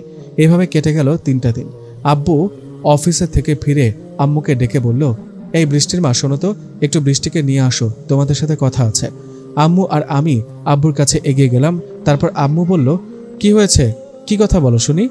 আরে আমার শালিকা মানে বৃষ্টির খালামণি কল করেছিল, বৃষ্টির বিয়েতে আসতে পারেনি, তাই অনেক আফসোস করলো। আর বৃষ্টি এখানে 2 মাস থাকবে শুনে অনেক বায়না করলো যে তুমি যেন বৃষ্টিকে নিয়ে ওদের ওখানে গিয়ে কিছুদিন থেকে আসো। বৃষ্টি সেই 7 বছর থাকতে গিয়েছিল, আর তো যাওনি তাই। আর তাছাড়া ওখানে গেলে বৃষ্টি মার মনটাও একটু ভালো লাগবে। আব্বুর কথা শুনে আম্মু রাজি হয়ে গেল। আর আমি কি বলবো, আমিও হ্যাঁ বলে দিলাম। জানি না খালামণির বাড়িতে কি অপেক্ষা করছে আমার জন্য, হয়তো আরো বেশি কষ্ট বা কারো বুক ভরা ভালোবাসা। জানি না কি হবে সেখানে, আমার সাথে কে অপেক্ষা করে আছে আমার জন্য পৃথিবীর সব ভালোবাসা নিয়ে। জানি না কি অপেক্ষা করছে আমার জন্য, কারো বুক ভরা ভালোবাসা নাকি আরো কষ্ট। পরদিন সকালে ঘুম থেকে উঠে রেডি হয়ে নিলাম আমি আর আম্মু খালার বাড়ি যাওয়ার জন্য। বাসে করে যেতে হয় মোট 4 ঘন্টার রাস্তা। রেডি হয়ে আব্বুর থেকে বিদায় নিয়ে বেরিয়ে পড়লাম আমি আর আম্মু। আমি প্রথম যখন খালার বাড়ি গিয়েছিলাম তখন আমার বয়স ছিল 7 বছর। এরপর আর কখনো যাওয়া হয়নি। আসলে আমাদের বাড়ি অনেক দূরে হওয়ায় সেভাবে কারো যাওয়া আসা হয় না। আমার খালামণির 2 ছেলে মেয়ে, মেয়ের নাম শাম্মী আর ছেলের নাম শ্রাবণ। শ্রাবণ ভাইয়া আমার 4 বছরের বড় আর শাম্মী আমার 5 বছরের ছোট। শ্রাবণ ভাইয়া এসেছিল আজ থেকে প্রায় 4 বছর আগে। তখন আমি 4র্থ শ্রেণীতে পড়ি। শ্রাবণ ভাইয়া অনেক মজার একজন মানুষ, সবসময় লাফালাফি দুষ্টুমি আর মজা করে কাটায়। আমাদের বাড়িতে এসে 2 দিন ছিল, আর এই 2 দিনেই বাড়িটাকে আনন্দের কারখানা বানিয়ে দিয়েছিল। সবসময় আমার পিছু লেগে থাকতো। আমিও কম কিসের, আমি অনেক দুষ্টুমি করতাম ভাইয়ার সাথে। কিন্তু সে, আমি আর এই আমির মাঝে এখন অনেক ফারাক। আমি এখন হাসতে ভুলে গেছি দুষ্টুমি করতে। সবসময় মনমরা হয়ে থাকা যেন আমার অভ্যাসে পরিণত হয়েছে। এসব ভাবতে ভাবতে কখন যে বাস থেকে নামার সময় হয়ে গেছে আমি টেরই পাইনি। আমি আর আম্মু বাস থেকে নেমে একটা রিক্সা নিয়ে সোজা গিয়ে খালামণির বাসার সামনে নামলাম। খালামণির বাসাটা আগের থেকে অনেক পরিবর্তন হয়েছে। এখন অনেক সুন্দর লাগছে বাসাটাকে। সামনে গেট দিয়ে ভেতরে ঢুকলেই অনেক সুন্দর একটা ফুলের বাগান। প্রায় সব রকমেরই ফুল রয়েছে বাগানটায়। দেখে মনটা জুড়িয়ে গেল। আমাদের দেখে খালামণি ছুটে এসে আম্মুকে শক্ত করে জড়িয়ে ধরল। তারপর আমার দিকে তাকিয়ে বলল, বৃষ্টি মা, আমার মামুনিটা কত বড় হয়ে গেছে গো। কতদিন পর তোকে দেখেছি বলতো মা। অনেক শুকিয়ে গেছিস, ঠিকমতো খাওয়া দাওয়া মনে হয় কিছু করিস না। দাঁড়া, এখানে যে কতদিন থাকবি তোকে খাইয়ে একদম মোটা বানিয়ে দেব। খালামণির কথা শুনে আমি কিছু বললাম না, শুধু বললাম, কেমন আছো খালামণি? খালামণি মুচকি হাসি দিয়ে বলল, তোকে দেখার পর কি কেউ খারাপ থাকতে পারে? একটু অসুস্থ ছিলাম, আমার বৃষ্টি মামুনিটাকে দেখে সুস্থ হয়ে গেছি। তারপর আমি আম্মুকে খালামণির সাথে ভেতরে যেতে বললাম, আর আমি বললাম যে আমি একটু বাগানে বসবো। আম্মু আর খালামণি বাসার ভিতরে চলে গেল, আর আমি বাগানের সব ফুলগুলো ছুঁয়ে দেখতে লাগলাম। আমি কালো বোরকা পরা, তাই বোঝা যাচ্ছে না আমি কে। আম্মু আর খালামণি বোরকা খুলতে বলেছিল, কিন্তু আমি বলেছি পরে খুলবো, তোমরা যাও। আমি ফুলগুলো ছুঁয়ে দেখছি আর মনটা খুশিতে ভরে উঠছে। আসলে আমি ফুল অনেক ভালোবাসি তাই। এমন সময় আমার সব আনন্দ মাটি করে দিয়ে কোথা থেকে যেন একটা বজ্জাত খাটাস মার্কা গন্ডার এসে আমার হাত ধরে জোরে জোরে সারের মতো চেঁচাতে লাগলো, চোর চোর চোর বলে। আমি কি বলবো, ভেবাচাকা খেয়ে দাঁড়িয়ে রইলাম। ওই বজ্জাত ষাটটার চেঁচামেচি শুনে বাসা থেকে আম্মু আর খালামণি বেরিয়ে এলেন। তাদের দেখে ওই বজ্জাত ষাটটা বলতে লাগলো, আম্মু তোমায় কতবার বলেছি যে গেটটা কখনো খোলা রাখবে না, তাহলে আমার সাথের ফুলের বাগানের 12টা বাজবে। যখন তখন যার ইচ্ছে যেমন করে এসে ফুল নিয়ে যাবে। আবার গরু ছাগলের তো অভাব নাই। এই যে দেখো, আমি যদি এখন সময় মতো না আসতাম তাহলে এই বোরকা পরা কে হতে পারে? যাই হোক, এই বোরকা পরা শান্নিটা এতক্ষণ আমার সব ফুল চুরি করে নিয়ে যেত। দড়িয়ানো, তাড়াতাড়ি এই সান্নিটাকে বাঁধতে হবে। আমি, আম্মু আর খালামণি ওই শার্টটার কথা শুনে হা করে তাকিয়ে আছি, কারো মুখে কোনো কথা নেই। হঠাৎ আম্মু হো হো করে হেসে দিল, আর খালামণি এসে ওই শার্টটার কান ধরে বলল, ওই শ্রাবণ, ছাড় বৃষ্টিকে। সে কখন থেকে মেয়েটাকে যা নয় তাই বলে যাচ্ছিস। আরে গাধা, তুই কি ভুলে গেছিস আজকে তোর বড় খালামণিদের আসার কথা ছিল? সে নয় ভুলে গেছিস, কিন্তু আমার পাশে তোর খালামণিকে তো দেখছিস নাকি? এবার ওই সার বেটায় আমার হাত ছেড়ে দিয়ে চিল্লাতে লাগলো, ইস আম্মু, কানটা ছেড়ে কথা বলো প্লিজ। আমার প্রেস্টিজের তো ফালুদা বানায় দিলা এই সান্নিটা আর খালামণির সামনে। এবার আর আমি চুপ করে থাকতে পারলাম না, বলে উঠলাম, আম্মু, আমি এখানে থাকবো না। এই কোথাকার কোন বজ্জাত খাটাস মার্কা সার এসে কখন থেকে আমায় যা নয় তাই বলে যাচ্ছে। আমি থাকবো না, এখনই চলে যাবো এখান থেকে। আম্মু কিছু বলবে কি, হাসি তো থামাতে পারছে না, কখন থেকে পাগলের মতো হেসে চলেছে, যেন তার নতুন করে বিয়ে ঠিক হয়েছে। থুকু, কি যে এসব আবল তাবল বলছি।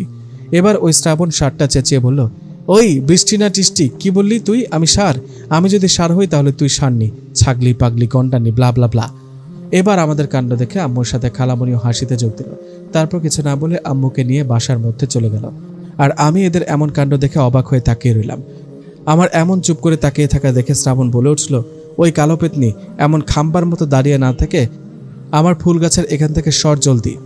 আমি আর রাগ কন্ট্রোল করতে পারলাম না, শরীরের সব শক্তি দিয়ে বজ্জাত শার্টটার পায়ে দিলাম একটা পাড়া। তারপর এক দৌড়ে বাসার মধ্যে হাসতে হাসতে চলে গেলাম। এবার দেখো কেমন লাগে। বেচারা আমার হিল জুতার লাথি খেয়ে ভ্যাবাচাকা হয়ে দাঁড়িয়ে আছে। আমি দৌড়ে যাওয়া দেখে হাসতে লাগলো। আমি বাসার মধ্যে ঢুকে দেখি আম্মু আর খালামণি যেন কি নিয়ে কথা বলছে, কিন্তু আমাকে দেখেই কথা বলা বন্ধ করে দিল। তারপর আমি আর কিছু না বলে খালামণি একটা রুম দেখিয়ে দিল, বলল সেখানে আমি আর স্বামী থাকবো।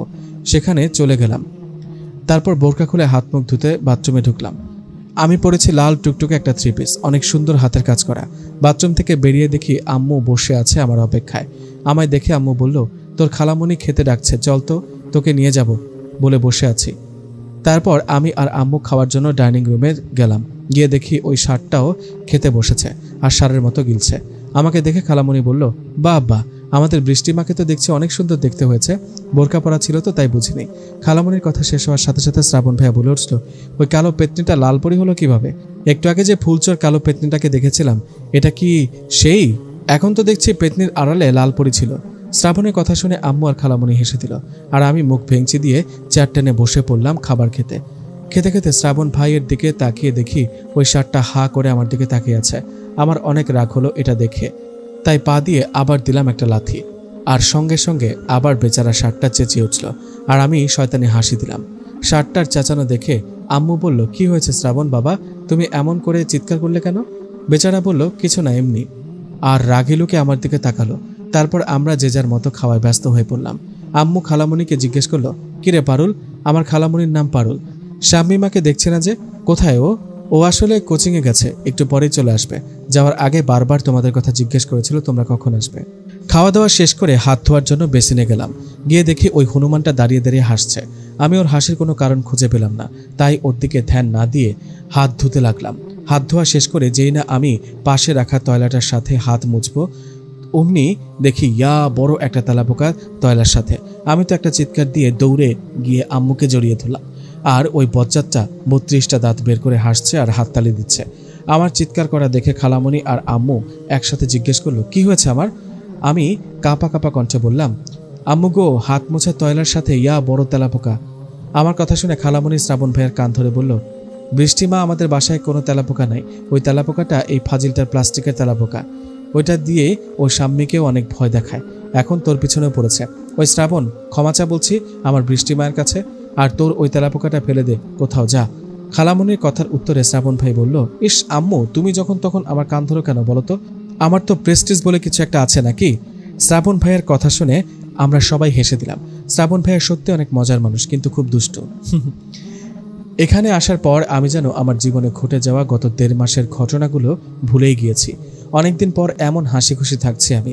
তারপর আমি শাম্মীর রুমে গিয়ে শুয়ে পড়লাম, ভালো লাগছে না তাই। অনেকটা পথ জার্নি করেছি তাই হয়তো। কিছুক্ষণ পর শাম্মী এলো, এসে আমাকে দেখে কাঁধের ব্যাগটা রেখে দৌড়ে এসে আমায় জড়িয়ে ধরলো। তারপর হাঁপাতে হাঁপাতে বলতে লাগলো, বৃষ্টি আপু, তুমি কেমন আছো বলো? কতদিন পরে দেখছি তোমায়। জানো, আজকে আমি কোচিংয়ে গিয়ে পড়ায় মনই দিতে পারিনি, তোমায় কখন দেখবো এই খুশিতে। ইস, আমার আপুটাকে কি মিষ্টি দেখতে গো, একদম ভারতের নায়িকা শুভশ্রীর মতো। সত্যি আপু, তোমায় না একদম লাল পরি লাগছে গো এই জামাটায়। আপু। শাম্মীর এমন কাণ্ড দেখে আমি হাসতে হাসতে শেষ। মেয়েটা সত্যি অনেক ভালোবাসে আমায়। ওর সাথে প্রায় প্রতিদিনই আমার কথা হতো ফোনে। আর শেষবার দেখা হয়েছিল 1 বছর আগে। তখন শাম্মী আর খালামণি আমাদের বাড়িতে বেড়াতে গিয়েছিল। তখন শাম্মীর কথা শেষ হলে আমিও ওকে চুমা দিয়ে বললাম, আমার মিষ্টি আপুটা, দেখি এই 1 বছরে অনেক বড় হয়েছে আর সুন্দরীও বটে। আমি তো ভালোই আছি, এখন বলো তুমি কেমন আছো আমার কিউটি আপুটা?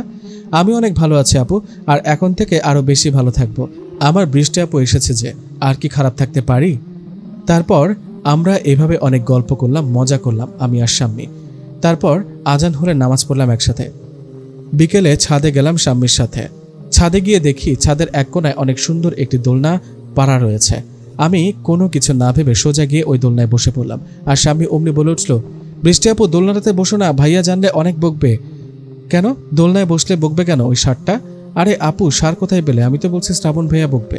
আরে আমার মিষ্টি আপুমনিটা, তোমার ওই শ্রাবণ ভাইয়াই তো আস্ত একটা ষাঁড় গরু। আমার কথা শুনে শাম্মী হো হো করে হাসতে হাসতে বলল, আপু ভাইয়ার নামটা কিন্তু মন্দ দাওনি, ওর সাথে অনেক মানিয়েছে ষাঁড় নামটা। শাম্মী হাসতে হাসতে চেঁচিয়ে উঠল। আর ওর চেঁচানো দেখে আমি ওর দিকে তাকিয়ে দেখি শ্রাবণ ভাই ওর কান ধরে আছে আর রেগে যেন চোখ মুখ লাল হয়ে গেছে। শ্রাবণ ভাইয়ের গায়ের রং ফর্সা, হাইট 5 ফুট 8 ইঞ্চি, মুখে খোঁচা খোঁচা দাড়ি, সব মিলিয়ে বলতে গেলে অনেক সুন্দর দেখতে শ্রাবণ ভাইকে।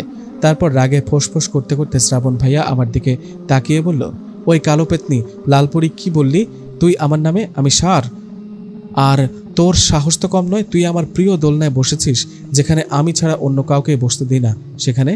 আর ওই শাম্মী, তোর সাহস দেখেও আমি অবাক হচ্ছি, তুই ওই লালপরিটার সাথে যোগ দিয়ে আমায় ষাঁড় বলছিস? শ্রাবণ ভাইয়ের রাগ দেখে আমার রাজুর কথা মনে পড়ে গেল। রাজু আমার সাথে কি কি আচরণ করেছে সব মনে পড়তে লাগলো। আমি আর নিজেকে ঠিক রাখতে পারলাম না, চোখের পানি ছেড়ে দিয়ে এক দৌড়ে রুমে চলে আসলাম।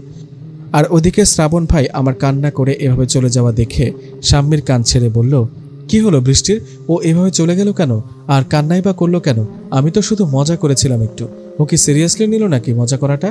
তারপর শ্রাবণ ভাই আর শাম্মী দুজনে আমার রুমে এসে দেখে আমি শুয়ে শুয়ে কান্না করছি। আমার এভাবে কান্না করা দেখে যেন শ্রাবণের বুকটা ফেটে যাচ্ছে। ওর কেন এমন হচ্ছে ও জানে না। আমার কান্না দেখে আর সহ্য করতে না পেরে শ্রাবণ ভাই রুম থেকে বেরিয়ে বাইরে চলে গেল। আর শাম্মী আমার পাশে বসে আমায় বলতে লাগলো, বৃষ্টি আপু, ওই বৃষ্টি আপু, তুমি এভাবে কাঁদছো কেন? আরে ভাইয়া তো এমনি আমাদের সাথে মজা করেছিল, তাই এভাবে কাঁদে নাকি কেউ? এই আপু থামো না প্লিজ, তোমার কান্না আমার ভালো লাগছে না, আমিও কেঁদে দিব কিন্তু। শাম্মীর কথা শুনে আমি ওকে জড়িয়ে ধরে কান্না করা শুরু করলাম। শাম্মী তো আর জানে না আমি আসলে কেন কাঁদছি। অনেক কষ্ট হচ্ছে আমার গত দিনগুলোর কথা মনে করে।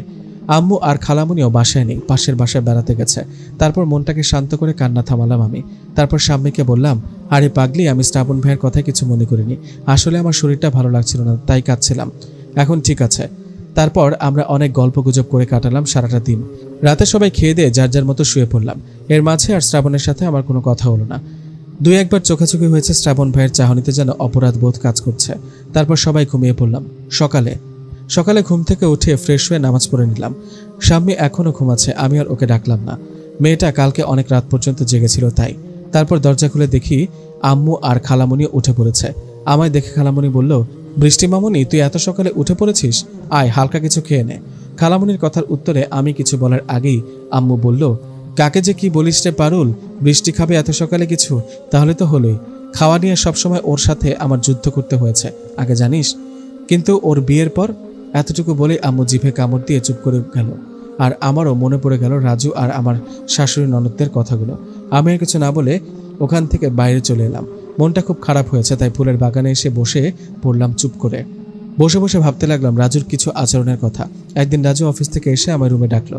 আমি তখন ভয়ে ভয়ে ওর কাছে গেলাম আর ও আমায় বলল, কালকে আমার কিছু বন্ধু আর কাজিন আসবে আমার বউ দেখতে। ওরা সকাল 10টার দিকে আসবে, তুমি এই শাড়িটা পরে রেডি হয়ে থেকো। আর শোনো, ওদের সাথে হেসে হেসে কথা বলবে, কোনো ন্যাকামি যেন না দেখি। বলেই একটা প্যাকেট আমার দিকে ছুড়ে দিল। আমি প্যাকেটটা হাতে নিয়ে খুলে দেখি ওটাতে অনেক পাতলা একটা শাড়ি। ওটা পরলে শরীরের প্রায় সবই বোঝা যাবে। তাই আমি কাঁপা কাঁপা কণ্ঠে ওনাকে বললাম, আমায় ক্ষমা করবেন, আমি আপনার বন্ধুদের সামনে যেতে পারবো না। আর এই শাড়িটা পরে তো প্রশ্নই আসে না। আমি ছোটবেলা থেকে যতটা পারি পর্দা করি, দয়া করে এভাবে আমার পর্দা নষ্ট করবেন না। আমার কথার উত্তরে উনি আমায় সজোরে একটা চর মেরে বললেন, তুই পারবি না মানে? তোকে এটা পড়তেই হবে আর আমার বন্ধুদের সামনে যেতে হবে। আর কোনো কথা যেন না শুনি এই ব্যাপারে, যা এখান থেকে। আমি কিছু বলিনি। ওনার কথার উত্তরে শুধু চোখের জল ফেলে আমার শাশুড়ি মাকে বলেছিলাম গিয়ে, কিন্তু আমার কথা শুনে আমার শাশুড়ি মাও রাজুর মতো কথাই বলেছিল, আর সাথে ননদদের খোঁচা মারা কথা তো আছে। পরের দিন সকালে রাজু তার 7 বন্ধুকে নিয়ে বাসায় আসে। আমি তখন আমার রুমেই ছিলাম। তারপর রাজু এসে আমার ওই শাড়িটা পরে রেডি হতে বলে চলে যায় বন্ধুদের কাছে, কিন্তু আমি যাইনি ওদের সামনে। রুমের দরজা ভেতর থেকে বন্ধ করে বসেছিলাম চুপচাপ, কারণ আমি কোনোভাবেই এতগুলো লোকের সামনে বিপর্দা হয়ে যেতে পারি না। এটা অসম্ভব, তাতে আমার যা কিছু হোক। আমি যাচ্ছি না দেখে রাজু আমায় ডাকতে আসে, কিন্তু আমি দরজা খুলিনি, কারণ আমি জানি দরজা খুললেও ও যেভাবেই হোক আমায় নিয়ে যাবে।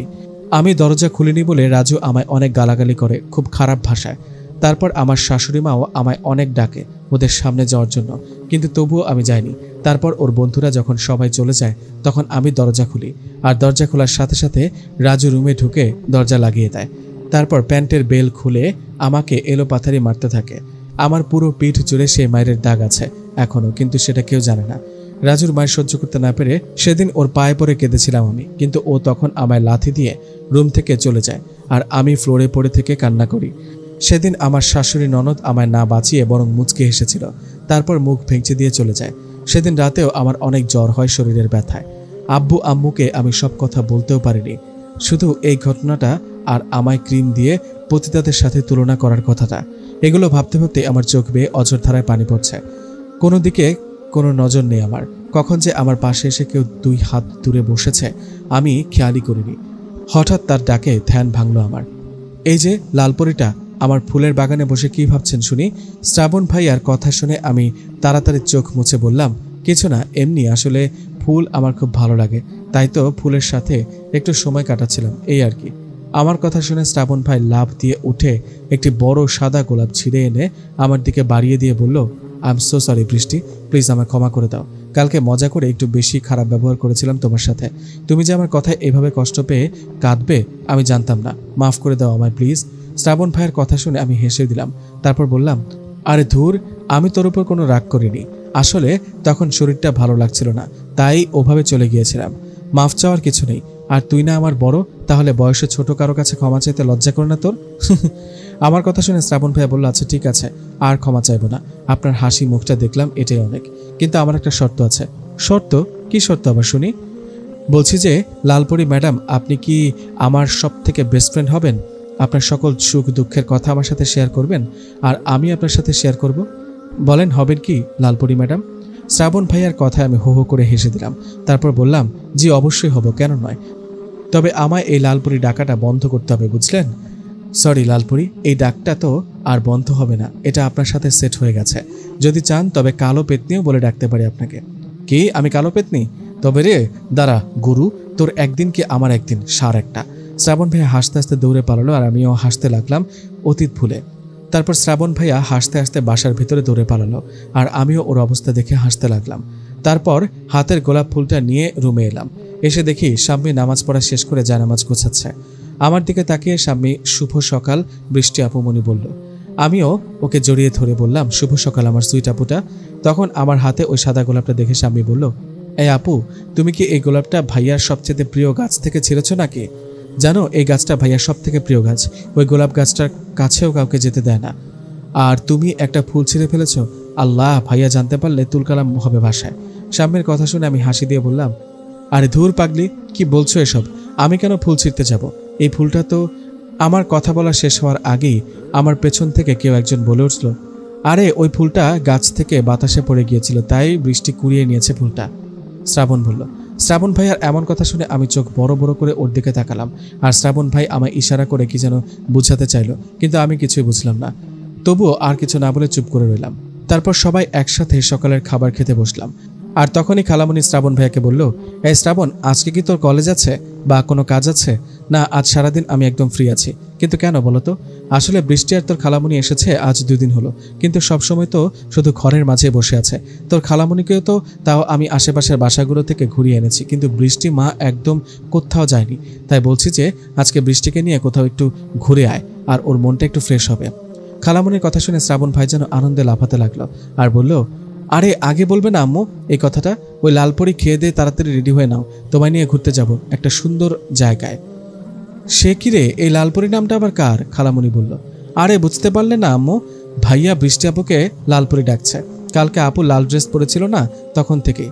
শাম্মী বলল, ও তাই বল। অবশ্য আমাদের বৃষ্টিমা কিন্তু সত্যিই পরীর মতো সুন্দরী, একদম ডানা কাটা পরী। ওদের এই কথাগুলো শুনে আম্মু হাসছে, কোনো কথা বলছে না। আমি এসব কথা শুনে শাম্মীকে বললাম, শাম্মী তাড়াতাড়ি খাও, তারপর চলো দুজন রেডি হয়ে একসাথে। শাম্মী রেডি হয়ে কি করবে? শ্রাবণ বলল। কি করবে মানে? শাম্মীও যাবে আমাদের সাথে ঘুরতে? না গো বৃষ্টি আপু, আমি যেতে পারবো না। 2 দিন পর আমার মাসিক পরীক্ষা আছে, অনেক পড়া বাকি। তোমরা যাও, আমি বরং পরে যাব। কি আর করার।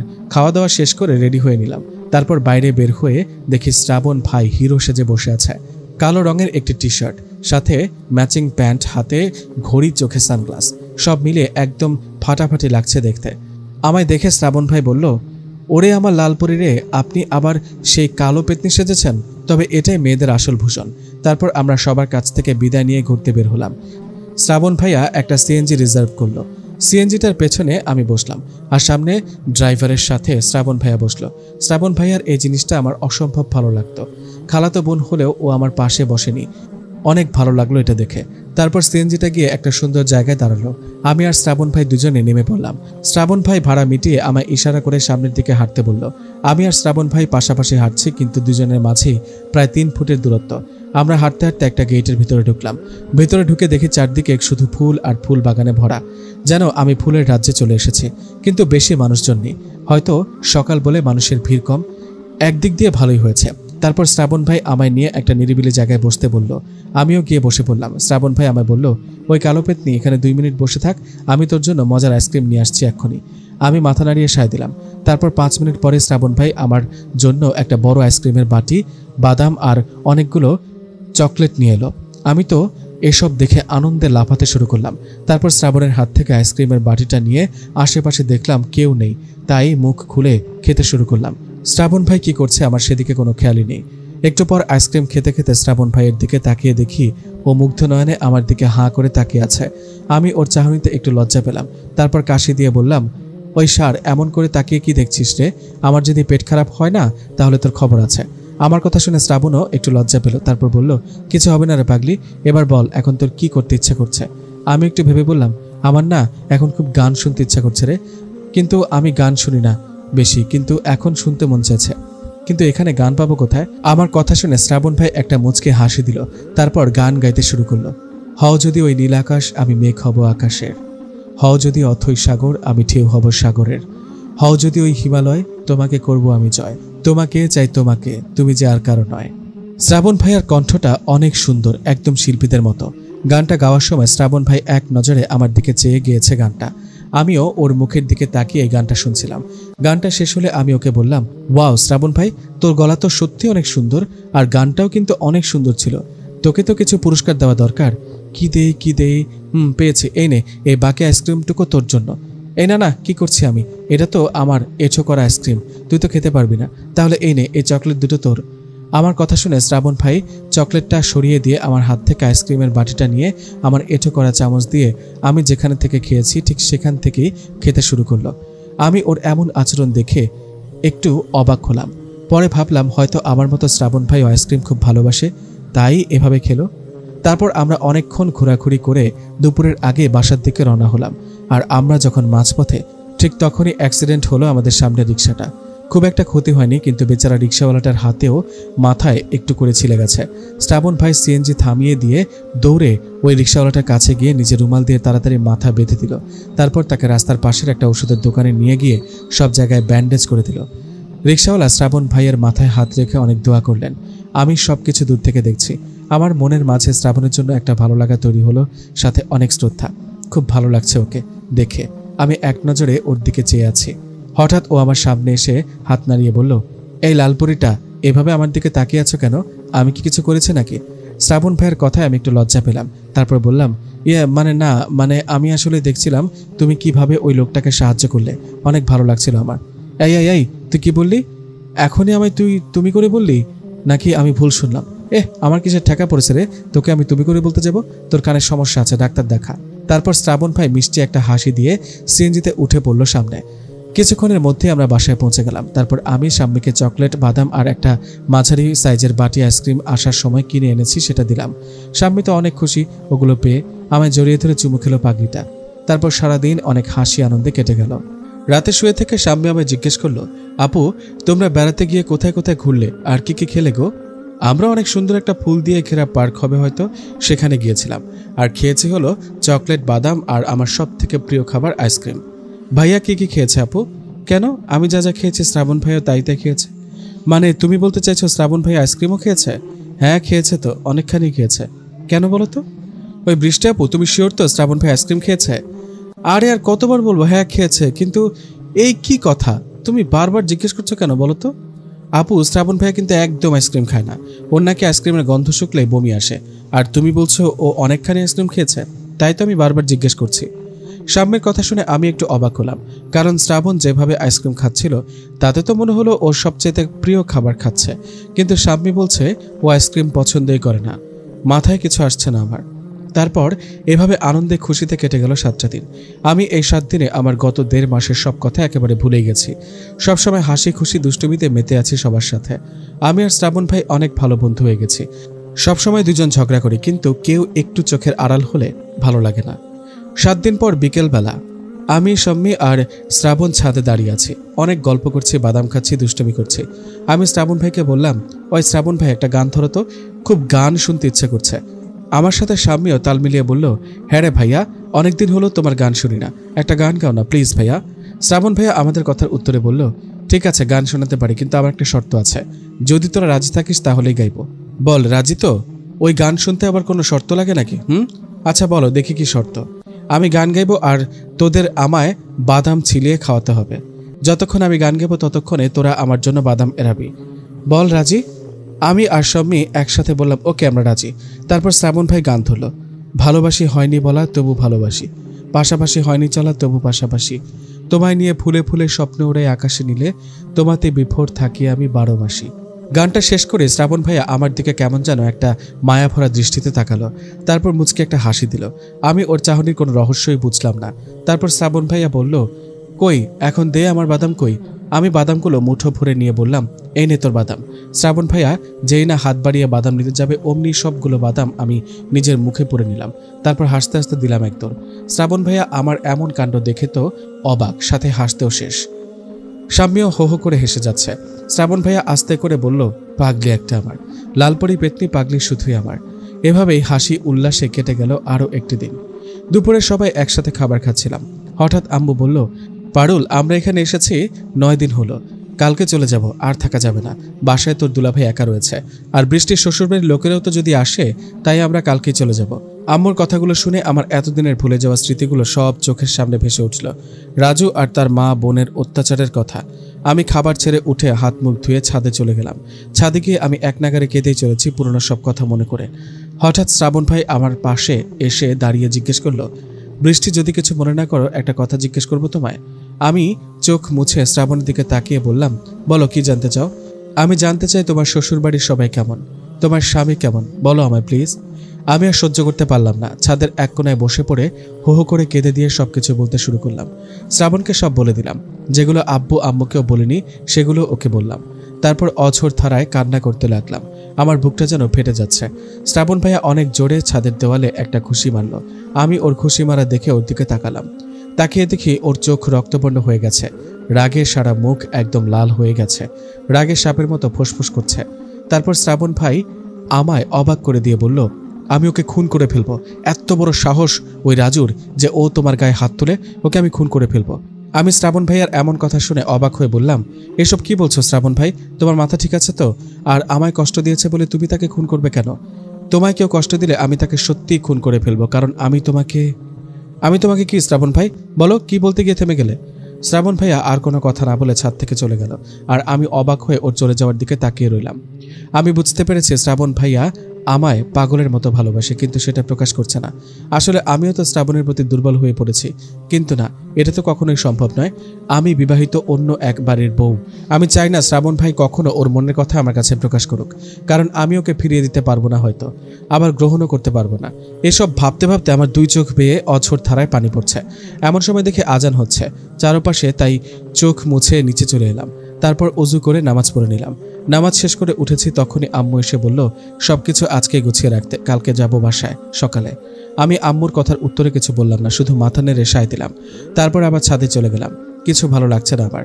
ভাবতেই ভয় হচ্ছে যে আবার আমি সেই পরিবারে ফিরে যাব যেখানে কষ্ট ছাড়া কিছুই নেই আমার জন্য। হঠাৎ পেছন থেকে শ্রাবণ ভাই এসে কাশি দিয়ে বলল, বৃষ্টি, তোমাকে আমার কিছু বলার আছে, এখন না বললে হয়তো আর কখনো বলতে পারবো না। শ্রাবণ ভাইয়ের এমন কথা শুনে আমার বুকের মাঝে হার্টবিটটা যেন 100 গুণ বেড়ে গেল, কারণ আমি জানি ও আমায় কি বলতে চাচ্ছে। আমি আর কিছু বলতে পারছি না, চুপ করে আছি। আমার চুপ করে থাকা দেখে শ্রাবণ ভাই বলতে শুরু করলো, বৃষ্টি, তুমি হয়তো আন্দাজ করতে পেরেছো আমি তোমায় কি বলতে চাই, সেটা আমি ভালো করেই বুঝতে পারছি। কিন্তু তুমি হয়তো দোটানায় পড়েছো, কারণ তুমি বিবাহিত, তাই সেটাও আমি বুঝতে পারছি। কিন্তু আমি সত্যি তোমায় অনেক ভালোবাসি বৃষ্টি। তোমায় আমি ভালোবাসি আজ থেকে 3 বছর আগে থেকেই। যখন আমি তোমাদের ওখানে বেড়াতে গিয়েছিলাম আমি তখনই তোমায় ভালোবেসে ফেলি, কিন্তু সেই ভালোবাসাটা আমার কাছে আড়াল হয়ে গিয়েছিল এতদিন। আমি সেই ভালোবাসাটাকে বুঝিনি, কিন্তু এই কদিনে আমি সেটা হাড়ে হাড়ে বুঝে গেছি যে তোমায় আমি কতটা ভালোবাসি। আমি তোমায় বিয়ে করতে চাই বৃষ্টি। তুমি ফিরে এসো আমার কাছে, ওই জানোয়ারটার কাছ থেকে। পৃথিবীর সব সুখ এনে দেব তোমায়, আমি কথা দিলাম। আই লাভ ইউ বৃষ্টি জান আমার, I love you so much জান। এই কথাগুলো বলতেই শ্রাবণ ভাই কান্না করে দিল আর হাঁটু গেড়ে বসে পড়লো আমার সামনে। আমি শ্রাবণ ভাইয়ের কথার কোনো উত্তর দিতে পারলাম না। দৌড়ে নিচে চলে এলাম, তারপর দরজা লাগিয়ে বিছানায় পড়ে কান্না করতে লাগলাম। আমি কি করব এখন, কি করা উচিত আমার, কিছুই বুঝতে পারছি না। শুধু বুক চিরে কান্না আসছে আমার। আমি কেঁদেই চলেছি আপন মনে। আমার জীবনটা কেন এমন হলো? কি করব এখন আমি, কি করব আমি, কি করা উচিত আমার? আমিও তো শ্রাবণকে ভালোবেসে ফেলেছি, কিন্তু এটা কখনোই সম্ভব নয়, কারণ আমি অন্য কারোর ঘরের বউ। অনেক কান্না করলাম আমি, তারপর অনেক ভেবে দেখলাম আমার জীবনে হয়তো শ্রাবণের ভালোবাসার প্রয়োজন ছিল, তাই আল্লাহ আমার জন্য ওকে পাঠিয়েছেন। আমিও তো ভালোবেসেছি ওকে, কিন্তু সেটা প্রকাশ করতে পারছি না। তারপর আজান হলে অজু করে নামাজ পড়তে বসলাম। নামাজ শেষে মোনাজাতে আল্লাহর কাছে দোয়া করলাম কেঁদে কেঁদে। মোনাজাতে বললাম, হে আল্লাহ, আপনি আমার মনের অবস্থা সবই জানেন। আমি বুঝতে পারছি না এখন আমি কি করব, কি করা উচিত আমার। আপনি আমায় পথ দেখান আল্লাহ। আমার ভবিষ্যতে কি আছে আমি কিছুই বুঝতে পারছি না। আমায় পথ দেখান খোদা। আমি ভুল করেই হোক বা ইচ্ছে করেই হোক আমি শ্রাবণকে অনেক বেশি ভালোবেসে ফেলেছি। শ্রাবণও আমায় অনেক ভালোবাসে পাগলের মতো, কিন্তু আমিও তো বিবাহিত, কি করে আমি শ্রাবণের ডাকে সাড়া দিব? খোদা তুমি বলে দাও আল্লাহ। এমন করে আরো অনেক দোয়া করলাম মোনাজাতে। তারপর রুম থেকে বের হলাম। বের হয়ে দেখি আম্মু আর খালামণি বোরকা পরে রেডি হয়েছে, সাথে শ্রাবণ ভাইয়া আর শাম্মিও আছে। আমাকে দেখে খালামণি বলল, বৃষ্টি, তাড়াতাড়ি রেডি হয়ে আসো, আমরা সবাই মিলে শপিংয়ে যাব। তোমায় আর বুবুকে কিছু কিনে দেবো। খালামণির কথা শেষ হলে আম্মু বলল, বৃষ্টি, দেখ না তোর খালামণি কি শুরু করেছে। আমি বারবার বলছি কিচ্ছু দিতে হবে না, কিন্তু পারুল কথাই শুনছে না। আমি কিছু বলতে যাব তার আগে শাম্মি এসে আমার হাত ধরে টেনে নিয়ে গেল রুমে বোরকা পরে রেডি হতে। আমি আর কি করার, রেডি হয়ে সবার সাথে মার্কেটে গেলাম। যাওয়ার পথে বারবার আমার সাথে শ্রাবণের চোখাচোখি হলো। ওর চোখ বলে দিচ্ছে ও আমার কাছ থেকে উত্তর চাইছে, কিন্তু আমি কি উত্তর দেব ওকে সেটাই এখনো বুঝে উঠতে পারিনি। তারপর মার্কেটে গিয়ে খালামণি প্রথমে আম্মুর জন্য একটা অনেক সুন্দর শাড়ি পছন্দ করে কিনে দিলেন। তারপর আম্মু শাম্মিকে একটা সুন্দর ড্রেস কিনে দিলেন। তারপর খালামণি আমায় বললেন কিছু পছন্দ করতে। আমার সামনে অনেকগুলো 3 পিস রাখা হলো, সবগুলোই সুন্দর কাজ করা, কিন্তু আমার সেদিকে কোনো খেয়ালই নেই। আমি শুধু চিন্তা করছি শ্রাবণকে নিয়ে। আমি কিছু পছন্দ করছি না দেখে খালামণি আমায় বলল, কিরে বৃষ্টি, মা দেখ কোনটা ভালো লাগে তোর, ওটাই নিব, দেখে বল কোনটা পছন্দ হয়েছে। আমি খালামণির কথা শুনে 3 পিসগুলো এমনি দেখছি, কোনো রিয়াকশন নাই আমার মাঝে। হঠাৎ শ্রাবণ ভাই পাশ থেকে দোকানদারকে বলল একটা 3 পিস বের করতে। দোকানদার 3 পিসটা আমার সামনে দিল। গোলাপি রঙের কাপড়ের মাঝে সাদা পাথরের কাজ করা অনেক সুন্দর একটা 3 পিস। শ্রাবণ ভাইয়া খালামণিকে বলল, আম্মু দেখো, এই 3 পিসটা বৃষ্টিকে দারুণ মানাবে পড়লে, তাই না? একদম ওর সাথে মিলে যাবে। শ্রাবণের কথা শুনে খালামণি বলে উঠল, সত্যি রে শ্রাবণ, অনেক সুন্দর একটা 3 পিস বের করেছিস তো খুঁজে। আসলে বৃষ্টিমাকে অনেক ভালো লাগবে এটা পরে। কিন্তু বৃষ্টিমা, তোমার কি এটা পছন্দ হয়েছে নাকি আরো কিছু দেখবো? আমি খালামণির কথা বললাম, খালামণি আসলে এই 3 পিসটা অনেক সুন্দর, আমার পছন্দ হয়েছে, আমি এটাই নিব। আমার কথা শুনে সবাই অনেক খুশি হলো, আর শ্রাবণ ভাই তো মনে হচ্ছে বিশ্ব জয় করে নিয়েছে। তারপর আম্মু শ্রাবণ ভাইকে বলল কিছু নিতে, কিন্তু শ্রাবণ ভাই কিছুই নেবে না। তবুও আম্মুর জোরাজুরিতে রাজি হলো। তারপর একটা দোকানে গিয়ে এমনি সব টি-শার্ট নেড়েচেড়ে দেখতে লাগলো, কিন্তু পছন্দ করছে না কিছুই। তখন আমার চোখ গেল একটা কালো রঙের টি-শার্টের দিকে। অনেক সুন্দর টি-শার্টটা, আমি ওটা দেখাতে বললাম। দোকানদার সামনে এগিয়ে দিলে আমি আম্মুকে বললাম, আম্মু দেখো তো এই টি-শার্টটা কেমন লাগে। আম্মু কিছু বলার আগে শ্রাবণ বলে উঠল, আমি এটাই নিব খালামণি, অনেক সুন্দর টি-শার্টটা। তারপর আমরা সবাই চলে এলাম। রাতে সবাই খাওয়া দাওয়া করে আম্মু আর আমি সব গোছগাছ করে রাখলাম, সকালেই চলে যাব তাই। তারপর সবাই যার যার মতো শুয়ে পড়লাম, কিন্তু আমার আর শ্রাবণের কারো চোখে ঘুম নেই। আমি আছি শ্রাবণকে কি উত্তর দেব সেই চিন্তায়, আর শ্রাবণ আছে আমার কাছে কি উত্তর পাবে সেই চিন্তায়। সারা রাত আর ঘুম হলো না একটু। সকালে তাড়াতাড়ি উঠে নামাজ পড়ে নিলাম। তারপর শেষবারের মতো ছাদে গেলাম। ছাদে গিয়ে সেই দোলনায় বসে পড়লাম। কিছু ভালো লাগছে না আমার, মনটা কেমন যেন করছে, বুকের মাঝে চিনচিনে ব্যথা অনুভব হচ্ছে, কেন জানি না। হঠাৎ দেখি শ্রাবণ ভাইও ছাদে এসেছে। আমি শ্রাবণ ভাইকে দেখি মাথা নিচু করে দাঁড়িয়ে গেলাম দোলনা থেকে একটু সরে। আমার এমন কাণ্ড দেখে শ্রাবণ ভাই বলল, দোলনা থেকে উঠলে যে? আসলে তুই তো এই দোলনাটা কাউকে বসতে দিস না তাই। আরে পাগলি, সবার সাথে কি তোর তুলনা নাকি? আমার সব কিছুর ওপর তোমার 1000 গুণ বেশি অধিকার আছে। আমি তোমায় অনেক ভালোবাসি, অনেক অনেক বেশি ভালোবাসি বৃষ্টি। তুমি কি আমায় একটুও ভালোবাসো না? আমার জন্য কি তোমার মনে একটু জায়গা নেই বৃষ্টি? আমি আর ছাদে দাঁড়িয়ে থাকতে পারলাম না। শ্রাবণ ভাইকে পাশ কাটিয়ে নিচে চলে এলাম। কি উত্তর দেবো ওকে আমি তো নিজেই জানি না কি করব আমি। তারপর আম্মু আমায় দেখে বলল, তাড়াতাড়ি খেয়ে রেডি হতে, বাসায় যাব, বাস 8টায় ছাড়বে। তারপর আমি কিছু খেতে পারলাম না, কেন জানি না চলে যাব ভেবে অনেক কষ্ট হচ্ছে আমার। তারপর রুমে গিয়ে রেডি হয়ে নিলাম। স্বামী এসে আমায় রেডি হওয়া দেখে জড়িয়ে ধরে কান্না করা শুরু করলো। আমিও আর চুপ থাকতে পারলাম না, স্বামীকে জড়িয়ে ধরে ফুপিয়ে কাঁদতে লাগলাম। বুকের ভেতরটা যেন অজানা এক চাপা কষ্টে ফেটে যেতে চাইছে আমার। আমাদের কান্নার শব্দ পেয়ে আম্মু আর খালামণি রুমে আসলেন, তারপর তারাও কাঁদতে লাগলেন, যেন আমরা চিরদিনের জন্য চলে যাচ্ছি। এভাবে অনেকক্ষণ কান্না করার পর সবাই শান্ত হলাম, কিন্তু শ্রাবণকে কোথাও দেখতে পেলাম না। তারপর খালামণি আর স্বামীর থেকে বিদায় নিয়ে আমরা বাড়ির পথে রওনা দিলাম। পারুল খালামণির স্বামী দেশের বাইরে থাকেন, তাই তার সাথে দেখা হয়নি কখনো। গাড়িতে ওঠার সময় আম্মু খালামণিকে শ্রাবণের ব্যাপারে জিজ্ঞেস করলো যে শ্রাবণ কোথায়। খালামণি জানালো, আমরা চলে যাব, এটা শ্রাবণ সহ্য করতে পারবে না, তাই ও আগে বাসা থেকে বেরিয়ে গেছে। খালামণির মুখে এই কথাটা শুনে বুকের বাঁ পাশটায় চিনচিন করে উঠল। সত্যি শ্রাবণ আমায় অনেক ভালোবাসে, কিন্তু আমারই বা কি করার আছে। তারপর আমরা যথাসময়ে বাসায় পৌঁছে গেলাম। বাসায় এসে আমি কারোর সাথে কোনো কথা বললাম না, শুধু আব্বুকে সালাম দিয়ে সোজা নিজের রুমে গিয়ে বোরকা খুলে শুয়ে পড়লাম, আর সাথে সাথে ভাবনার সাগরে ডুবে গেলাম। শ্রাবণের সাথে কাটানো প্রতিটি মুহূর্তের ছবিগুলো যেন ভেসে উঠেছে চোখের সামনে। কখনো একা একাই হাসছি ওর দুষ্টুমির কথা ভেবে, আবার কখনো মন খারাপ হয়ে যাচ্ছে ওর কান্না করে লাভ ইউ বলার কথা মনে পড়ে। হঠাৎ আমার ফোনটা বেজে উঠলে আমি ভাবনার জগৎ থেকে ফিরে আসি। তারপর ফোনটা হাতে নিয়ে দেখি কোনো নাম্বার নেই, শুধু প্রাইভেট নাম্বার লেখা আছে। আমি ফোন রিসিভ করে সালাম দিলাম, কিন্তু আশ্চর্যের বিষয় হলো কারো কোনো সারা শব্দ পেলাম না। আমি কিছুক্ষণ হ্যালো হ্যালো করে ফোন কেটে দিলাম। তারপর ফোনটা চেক করতে গিয়ে দেখি কোনো নাম্বারই নেই। একটু অবাক হলাম এমনটা দেখে। তারপর ফোনটা রেখে বাথরুমে গেলাম ফ্রেশ হতে। ফ্রেশ হয়ে বাইরে এসে ফোনের দিকে তাকিয়ে দেখি 14টা মিসড কল একটা অপরিচিত নাম্বার থেকে। দেখতে দেখতে আবারও ফোনটা বেজে উঠল। আমি ফোনটা রিসিভ করে সালাম দিয়ে বললাম, আসসালামু আলাইকুম, কে বলছেন? ওয়ালাইকুম আসসালাম, কেমন আছো বৃষ্টি? কখন থেকে কল দিয়ে যাচ্ছি, ধরছিল না কেন? জানো আমার কত টেনশন হচ্ছিল। বাসায় পৌঁছেছো কি করছো এখন? বাসের মধ্যে কোনো সমস্যা হয়নি তো? তুমি ঠিক আছো তো আমার জানটা? কণ্ঠটা শুনে যেন আমার হার্টবিট 1000 গুণ বেড়ে গেল। আমার শ্রাবণ আমায় কল দিয়েছে। এতগুলো প্রশ্ন একসাথে করলে উত্তর দিব কিভাবে শুনি? আর আপনার কি আমার কথা মনে আছে যে কল দিয়েছেন? আসার সময় তো একটু দেখাও দিলেন না। হোরে লালপরি জানটা, তুমি কি জানো আমার কতটা কষ্ট হচ্ছিল? আমি কি করে দেখতাম আমায় ছেড়ে তোমার চলে যাওয়া? সহ্য করতে পারতাম না আমি, তাই তো আগেই চলে গিয়েছিলাম বাসা থেকে। কতটা কষ্ট হয়েছে আমার সেটা শুধু আল্লাহই জানেন। আমি কত কেঁদেছি জানো তুমি? সোনা আমার, এখন কেমন আছিস? আর আমরা বাসায় পৌঁছেছি, রাস্তায় কোনো সমস্যা হয়নি আল্লাহর রহমতে, আলহামদুলিল্লাহ। তোমায় ছাড়া কেমন থাকতে পারি, ঠিক তেমনই আছি জান। অনেক ভালোবাসি তোমায়, কতটা ভালোবাসি বোঝাতে পারবো না। আচ্ছা শ্রাবণ ভাই, তুই কি আমায় একটু আগে একটা প্রাইভেট নাম্বার থেকে কল দিয়েছিলি? কই না তো। আর অমন কোনো নাম্বারও তো আমার কাছে নেই। কেন, কি হয়েছে? কিছু না, আসলে একটু আগে প্রাইভেট নাম্বার থেকে কল আসছিল, রিসিভ করলাম, কিন্তু কেউ কোনো কথা বললো না, পরে কেটে দিয়েছি। আচ্ছা, এটা কি তোর নাম্বার? হ্যাঁ, এটা আমার নাম্বার। তুমি তো আমার নাম্বার নাওনি, তাই আমিই দিয়ে দিলাম। কথা বলতে পারবো কি? সময় হবে আমার সাথে কথা বলার আমার লালপুরিটার? হ্যাঁ হবে ইনশাল্লাহ। আমি তাহলে নাম্বারটা সেভ করে রাখি। আচ্ছা এখন রাখছি, আল্লাহ হাফেজ, পরে কথা হবে ইনশাল্লাহ। তারপর ফোনটা কেটে দিলাম। মনটা কেন জানি না অনেক ভালো লাগছে শ্রাবণের সাথে কথা বলার পর থেকে। এভাবে কেটে গেল 3টা দিন। সারাদিনে শ্রাবণের সাথে আমার 3-4 বার কথা হয়, আর ও আমায় প্রতিবার কথা বলার সময় কম করে হলেও 50 বার বলে ভালোবাসি। আমার মুখ থেকে একবার শোনার জন্য পাগল হয়ে থাকে, কিন্তু আমি বলি না।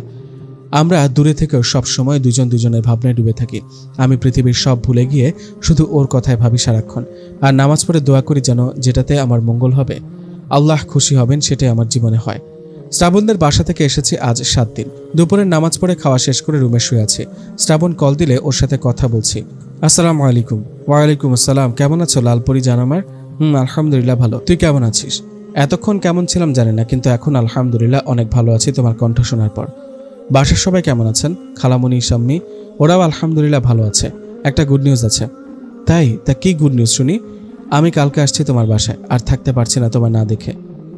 আমি সামনে যাব না তোমার, আর দেখবা কি করে আমাকে? আমি জানি বৃষ্টি, তুমি মুখে কিছু না বললেও আমায় অনেক ভালোবাসো। শুধু তোমার মুখ থেকে এই কথাটা শোনার বাকি। আর তুমি আমার সাথে দেখা না করে থাকতেও পারবে না, বুঝলে আমার লালপরি জান পাখিটা। তোর মাথা হাদারাম একটা। তারপর দিন দুপুরে শ্রাবণ ভাই আমাদের বাসায় এলো। আমি ওর সাথে কি করে দেখা করব বুঝতে পারছি না। বুকের মাঝে হার্টবিটটা যেন লাফালাফি করছে, সাথে একটু একটু লজ্জার পাহাড়ও আছে। আমি বাসার ছাদে বসে আছি। ছাদ থেকে দেখলাম শ্রাবণ বাসার মধ্যে ঢুকছে, কিন্তু ও আমায় দেখেনি। ওকে দেখে আমার হৃদয়টা যেন বুক ফেটে বেরিয়ে যাওয়ার উপক্রম হয়েছে।